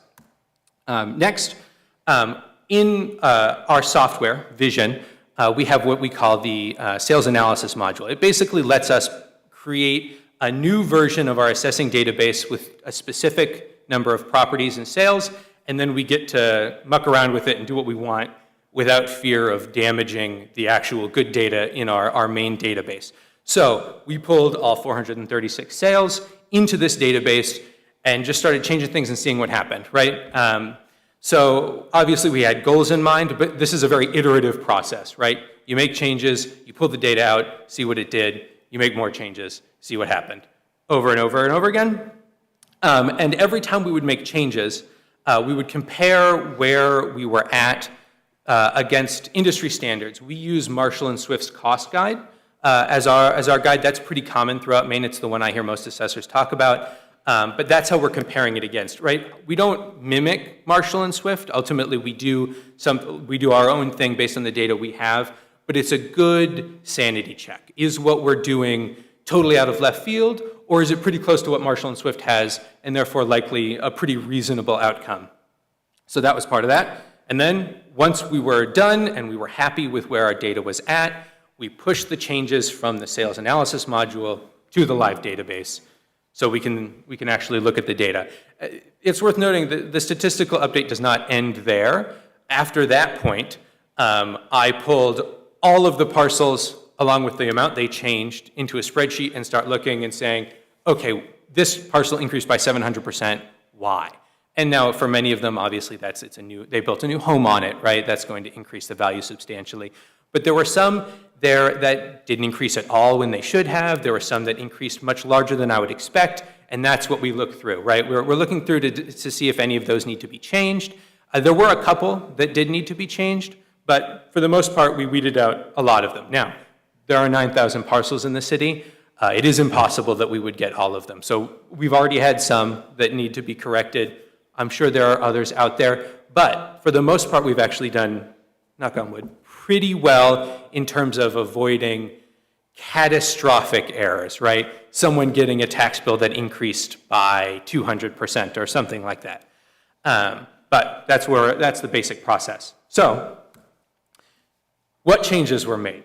This graph, it's kind of hard to read, I apologize. The blue is where we were at before, the green is where we're at now. This is broken out by style, building style, but you could break it up by a million different ways. This was just a fairly representative way to do it. So we increased land values by roughly 30%. That was across the city. All of these changes, it's worth noting, are across the city. Building increase was by about 44%. The one exception to that, family conversion buildings, which are typically large buildings built in the 1800s, either as an extraordinarily large single-family home, some of them were boarding houses, things like that. But in the intervening years, they've been chopped up into apartments. They're very common downtown or in the HDR zones. And those did go up more than everyone else. We had quite a few sales on those, and they were consistently far lower. I think if you'll notice on the blue graph, family converted is the only line below 60%. They were at 59% prior to the update.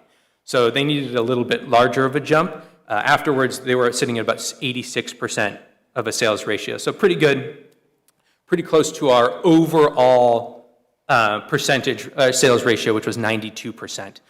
92% we ended up there because that's basically the minimum you can be at to give full value of things like the homestead exemption, veterans exemption, the business equipment tax exemption. All of these have to be factored by the certified ratio. 92%, the state lets us certify within 10% either way of our true ratio. So at 92%, 10% of 92 is 9.2. So we were able to get to and claim 100 for the state, meaning they will give us full value for all of those exemptions. So why did we make these changes? We went to 92%. That's great, but the state says we can go to 70, so why not just go there, right? Keep everything low. There are a few good reasons for that. Factoring to a lower ratio costs the city money, very directly. We would lose, just on our 2023 numbers, we'd lose $472,000 in state reimbursement for exemptions, and $221,000 in personal property revenue. So revenue just from the personal property tax. Personal property comes in at 100%. So we have to factor it to whatever our certified ratio is in order to maintain equity. Otherwise, personal property customers would come in and would be very upset with us, and very justifiably so, because they would be shouldering an unfair portion of the tax burden. In addition to that, lowering these exemption reimbursements means that every exemption has to be lowered. So if we go to 70%, the homestead goes to 70% of $25,000. The veterans exemption goes to 70% of $6,000. And no one wants to see their exemptions become even less effective. Also, lower ratios shift the tax burden to lower valued properties unfairly. This is a very basic example I threw together, but if we've got a $100,000 property and a $500,000 property, if we assume that's true market value, at 70% and a $10 mill rate, $100,000 paying $700, $500,000 paying $3,500, but at a 100% ratio and still a $10 mill rate, the $100,000 property has increased $300 to a $1,000 tax bill, but the $500,000 property has increased $1,500 to a $5,000 tax bill. So they are shouldering their fair share more than they would be at lower values where everything is more squished together. So that's why the state limits us to 70% and why really you should probably be higher than that in order to maintain equity. So next steps, now that we've done this. Do you want to take this, Kate? Well done, Sean. So the next steps are, as I said, we have proposals out right now for a full commercial revaluation to be done in 23-24. The due date for those proposals is October 27th. Roughly the city is 20% commercial and 80% residential. So the time it will take to do the commercial revaluation will not be as long as, say, Biddeford or Portland or somebody who has a higher percentage of businesses. And we are accepting proposals for the residential inventory update, which is what I talked about, going door to door, measuring, listing, and taking photos. And those proposals are due November 1st. So those are the things we've got coming right up. Once those are complete, we will have completed a residential revaluation and commercial by the year 2025. And we will continue making market adjustments to meet acceptable sales ratio standards for, that's our job. So we do that day in and day out. Great, thank you so much. Any questions or comments from council? Councilor Berman? Yeah, thank you for the presentation. It was really informative. I guess I have maybe more comments than questions, but also I think a few questions buried in here. And I think I caught it at the end. I guess this is a question, but this was just for residential, everything you talked about, right? Correct. And that's one of my concerns. The second one is just this seems out of order. Like I would have really appreciated this presentation before the reevaluation went into effect and before we sent out the tax bills. I get the need. You've made it really clear, and I understand why it was necessary. But the effect ended up being is people in my ward, their taxes went up by 20%, and that was a surprise. They saw a 3% Then they saw 7%. But when the bill came, I'm seeing somebody go like this in the audience, right? More than 20%. And it came as a complete surprise to them. And to me, that's part of the issue that arose. It's not the need, it's not fairness. I think we all understand fairness and paying our fair share. But the surprise element really bit. And I feel like council should have been included in this discussion earlier in the timeline, right? And that could have included the public earlier in this timeline. And I can see you want to speak, so I can stop for a minute. Yeah, so the timeline I talked about was back at budget time when we met with the administrator and the budget director to say that values would be going up about 30%. That was our estimate. That's my job to inform them. Yeah, and these are general comments, right? I'm not Right. targeting anybody with these in particular. And I also should say, commercial properties did go up as well, but not to the degree the residential. Well, the impact wasn't as great on them because the businesses are of much greater value. So with the mill rate coming down, it didn't equalize as much. Yeah, but that's, to me, is some of the unfortunate part about the timing, especially relative to the revaluations and our budget discussions, is we initially thought we passed a 3.5 increase. We then made some decisions about the TIF transfers, which made it 7.5. But because the revaluation affected residential properties more than commercial properties, we're seeing the average residential tax bill go up 12%, which is the first time I've actually heard that number, which is after the tax bills went out. And it would have been helpful for me in my decision-making to have that number closer to the time when we were committing the budget. And that would have allowed us to make a more accurate assessment of how we were affecting the average taxpayer, which I was under the impression at the time, correctly or incorrectly, that it would end up averaging closer to 7%, 7.5%, not 12%, and then 20 and 20-some percent for others. And so that's really, those are my concerns, is about the information and the timing of the mill rate commitment, right, versus the budget, and then the informing the council and the public that the statistical revaluation was occurring and the way it would affect the residential taxpayer relative to the commercial taxpayer. Thank you, Council Berman. Any other questions or comments? Council Ratcher. Yes, just because, again, I've been learning for 6 years now how this works, so I kind of see it and I kind of understand. With us doing this, we'll call it, not the reval, bringing it back up to 93%, I believe. 92. Yeah. I think we were around that same percentage, 2018, 2019. I could be off on the years. Yep. COVID blurs it all.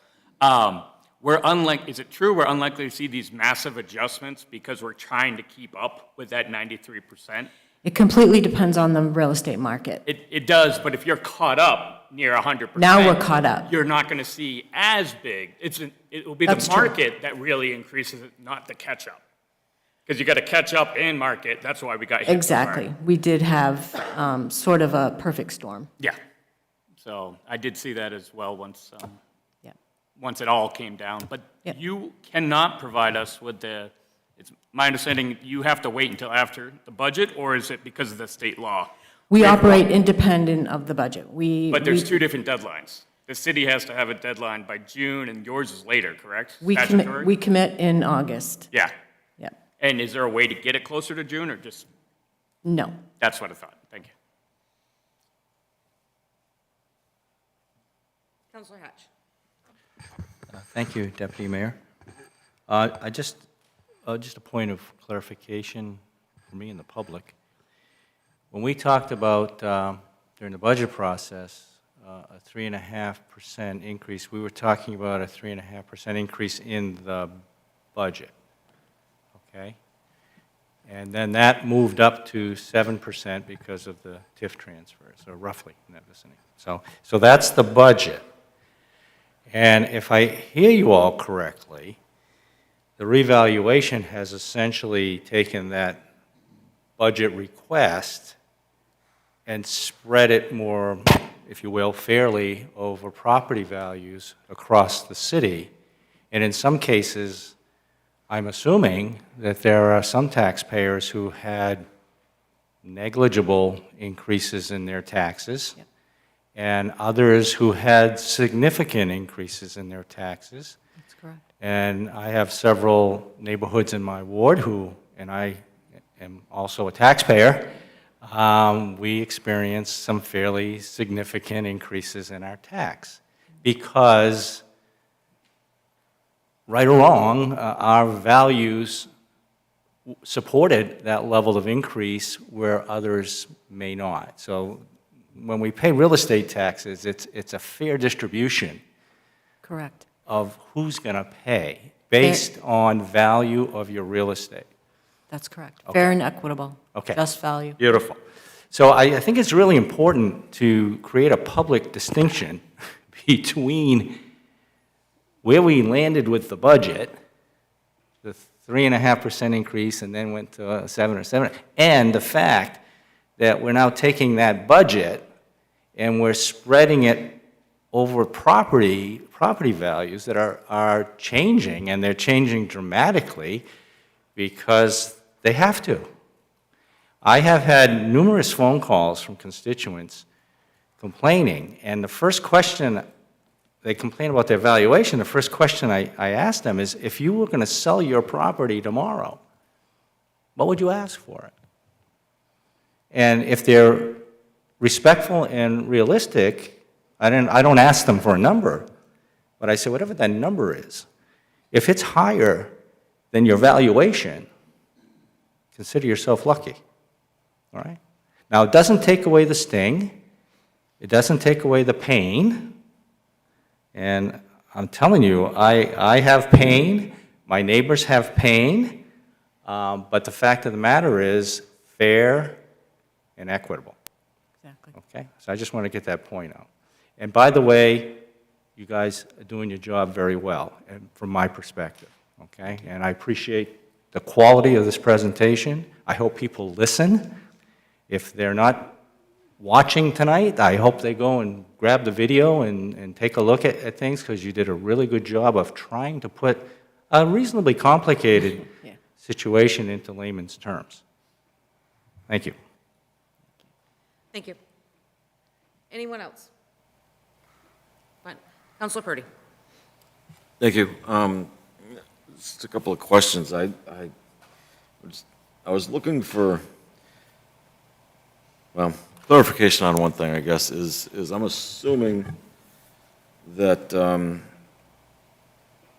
when the budget was brought to council that you were working on the estimated 30% increase? Yeah. Okay. I'm just trying to wrap my head around all the information here. Okay, so that's all well and good. And as much as I tried, I didn't have time and couldn't find it.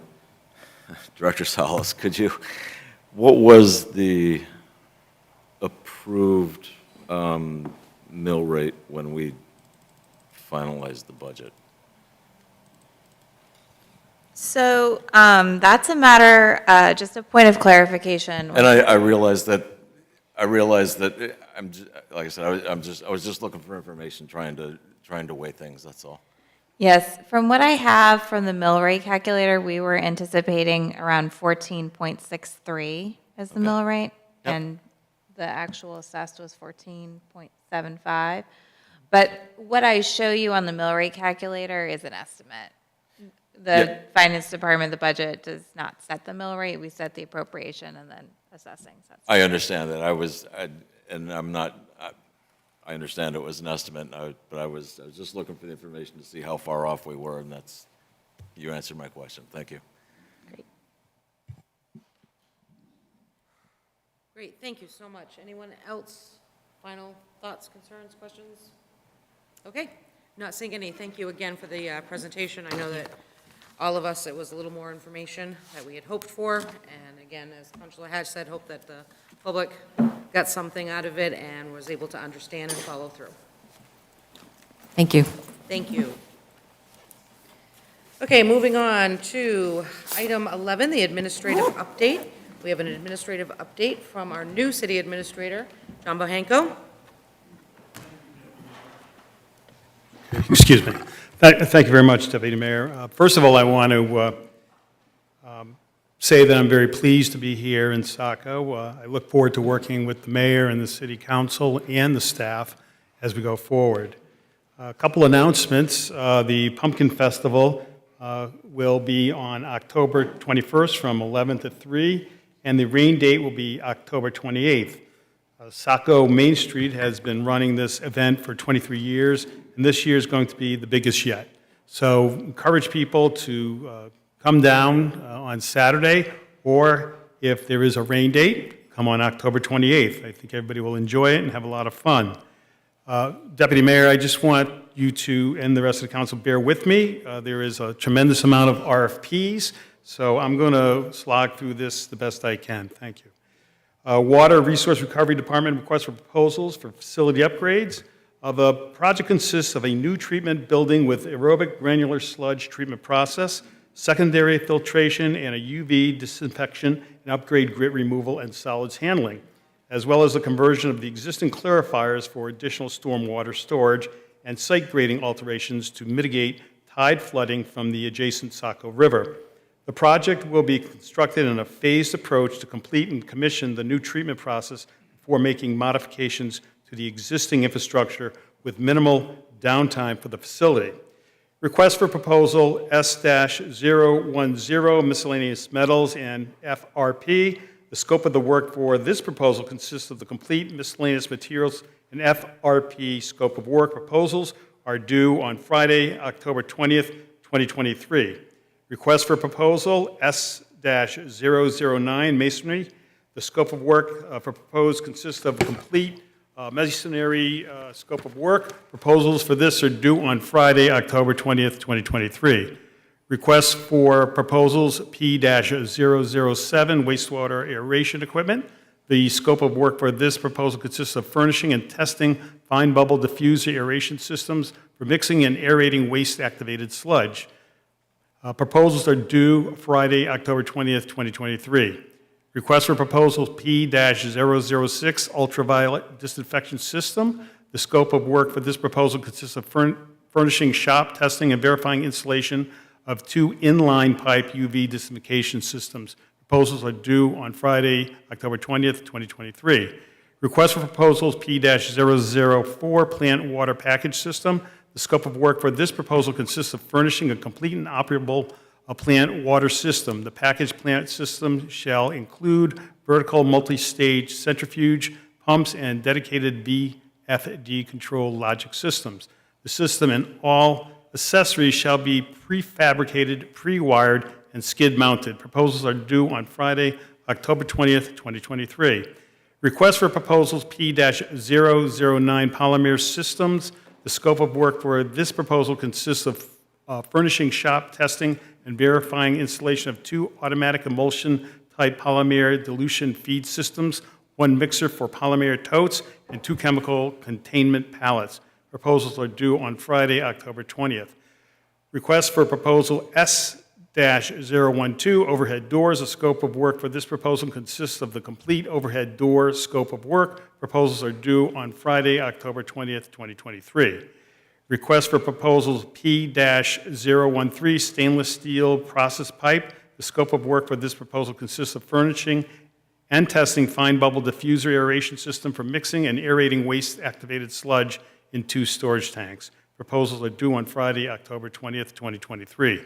Request for proposal S-011 roofing. The scope of work for this proposal consists of the complete roofing scope of work, including an all roof blocking installation, walk pads, drip trim, fall arrest anchors, roof hatches, curbs for skylights and equipment installation of roof drains, penetrations, etc. Proposals are due on Friday, October 20th, 2023.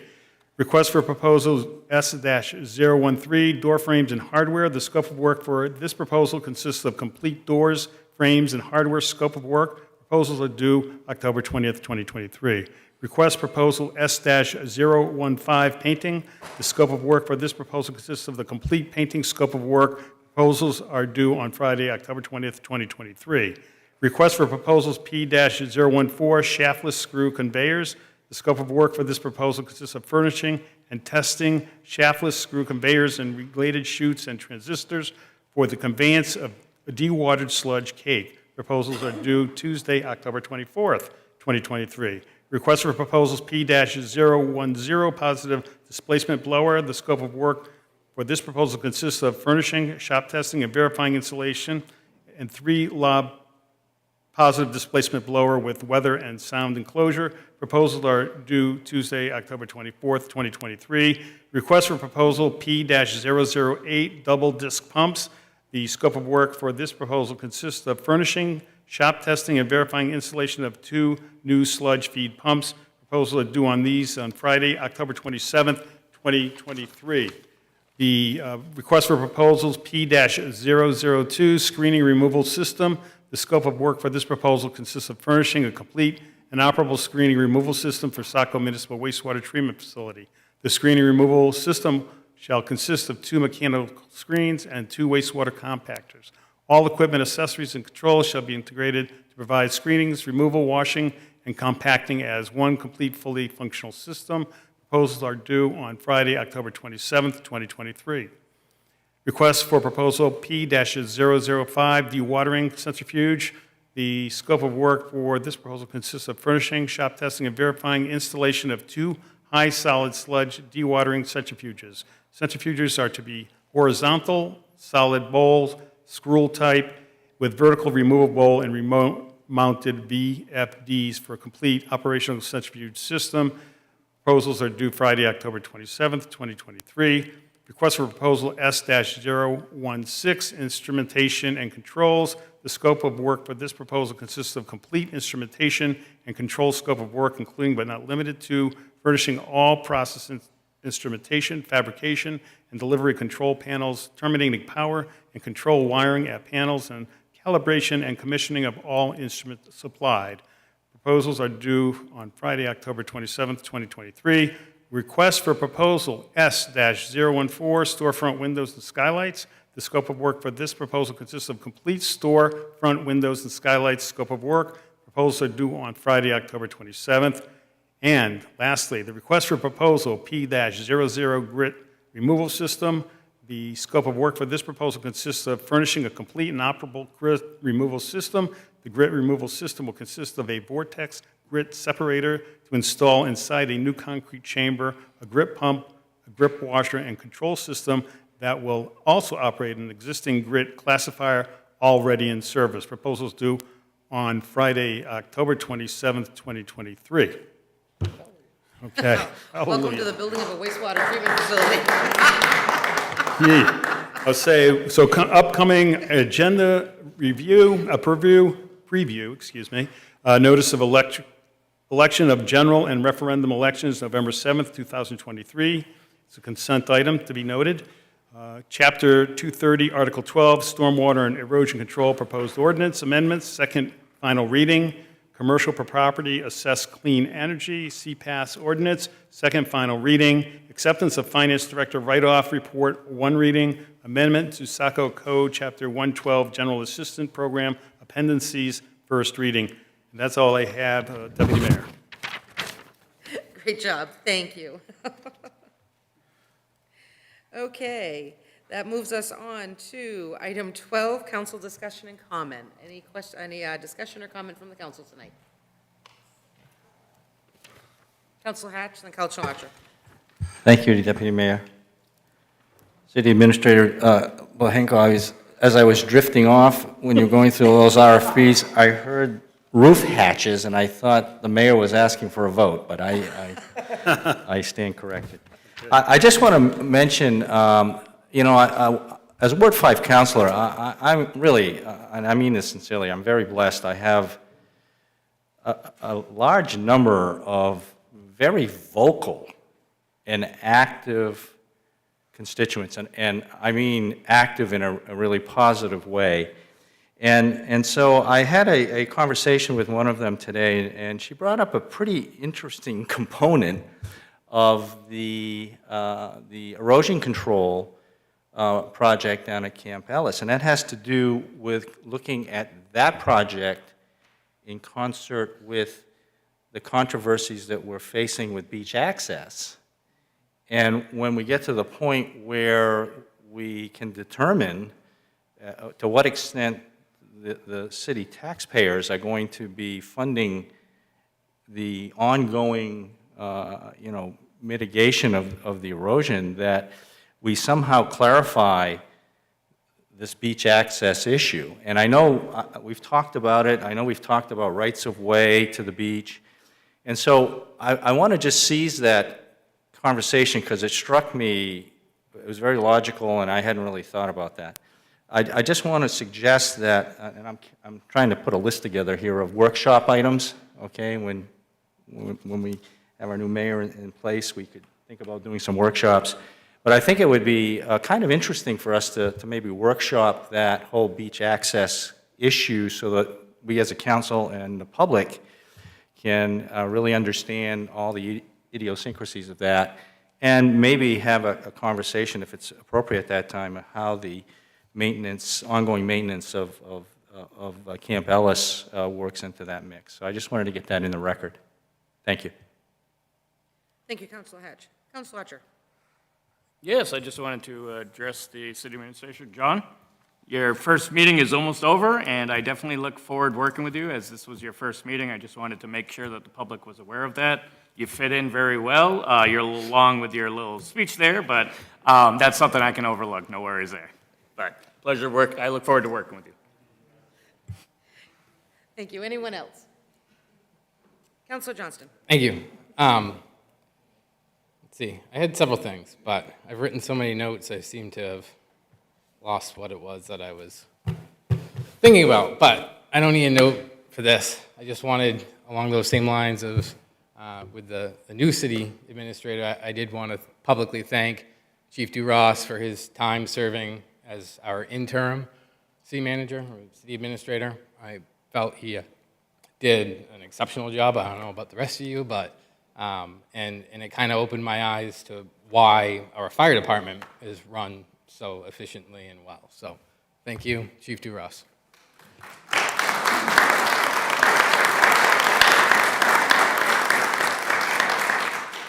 Along that note, I am going to add, on Saturday, I was honored and blessed to attend the TA Hall of Fame inductions, and our own Fire Chief DuRoss was inducted as the Public Service Award for his years of service to our city and as a TA graduate, and I just wanted to again say congratulations.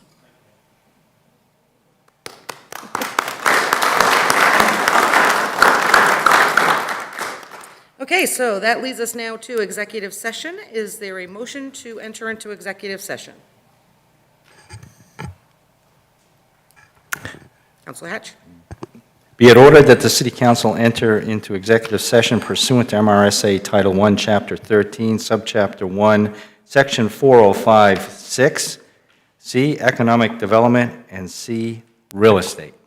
Motion to enter into executive session made. Is there a second? Second. Second by Councilor Berman. Roll call vote. Councilor Archer? Aye. Councilor Purdy? Yes. Councilor Gunn? Yes. Councilor Berman? Yes. Councilor Hatch? Yes. Councilor Johnson? Yes. Motion passes 6-0 to enter into executive session at 8:38.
Okay, is there a motion to, I'm sorry. Welcome back at 9:30, 9:26. Is there a motion to come out of executive session? So moved. Motion made by Counselor Hatch. Is there a second? Second. Counselor Johnson. you have it. Second by Counselor Berman. You had it. That's all right. Roll call vote. Counselor Rocher? Aye. Counselor Purdy? Yes. Counselor Gunn? Yes. Counselor Berman? Yes. Counselor Hatch? Yes. Counselor Johnston? Yes. Motion passes 6-0 to come out of executive session. There is no report from executive session. Motion to adjourn. So moved. Motion by Counselor Hatch. Is there a second? Second. Second by Counselor Berman. Roll call vote. Counselor Rocher? No. Counselor Purdy? Yes. Counselor Gunn? Yes. Counselor Berman? Yes. Counselor Hatch? Yes. Counselor Johnson? Yes. Motion to adjourn at 9:27. Have a good evening and thank you.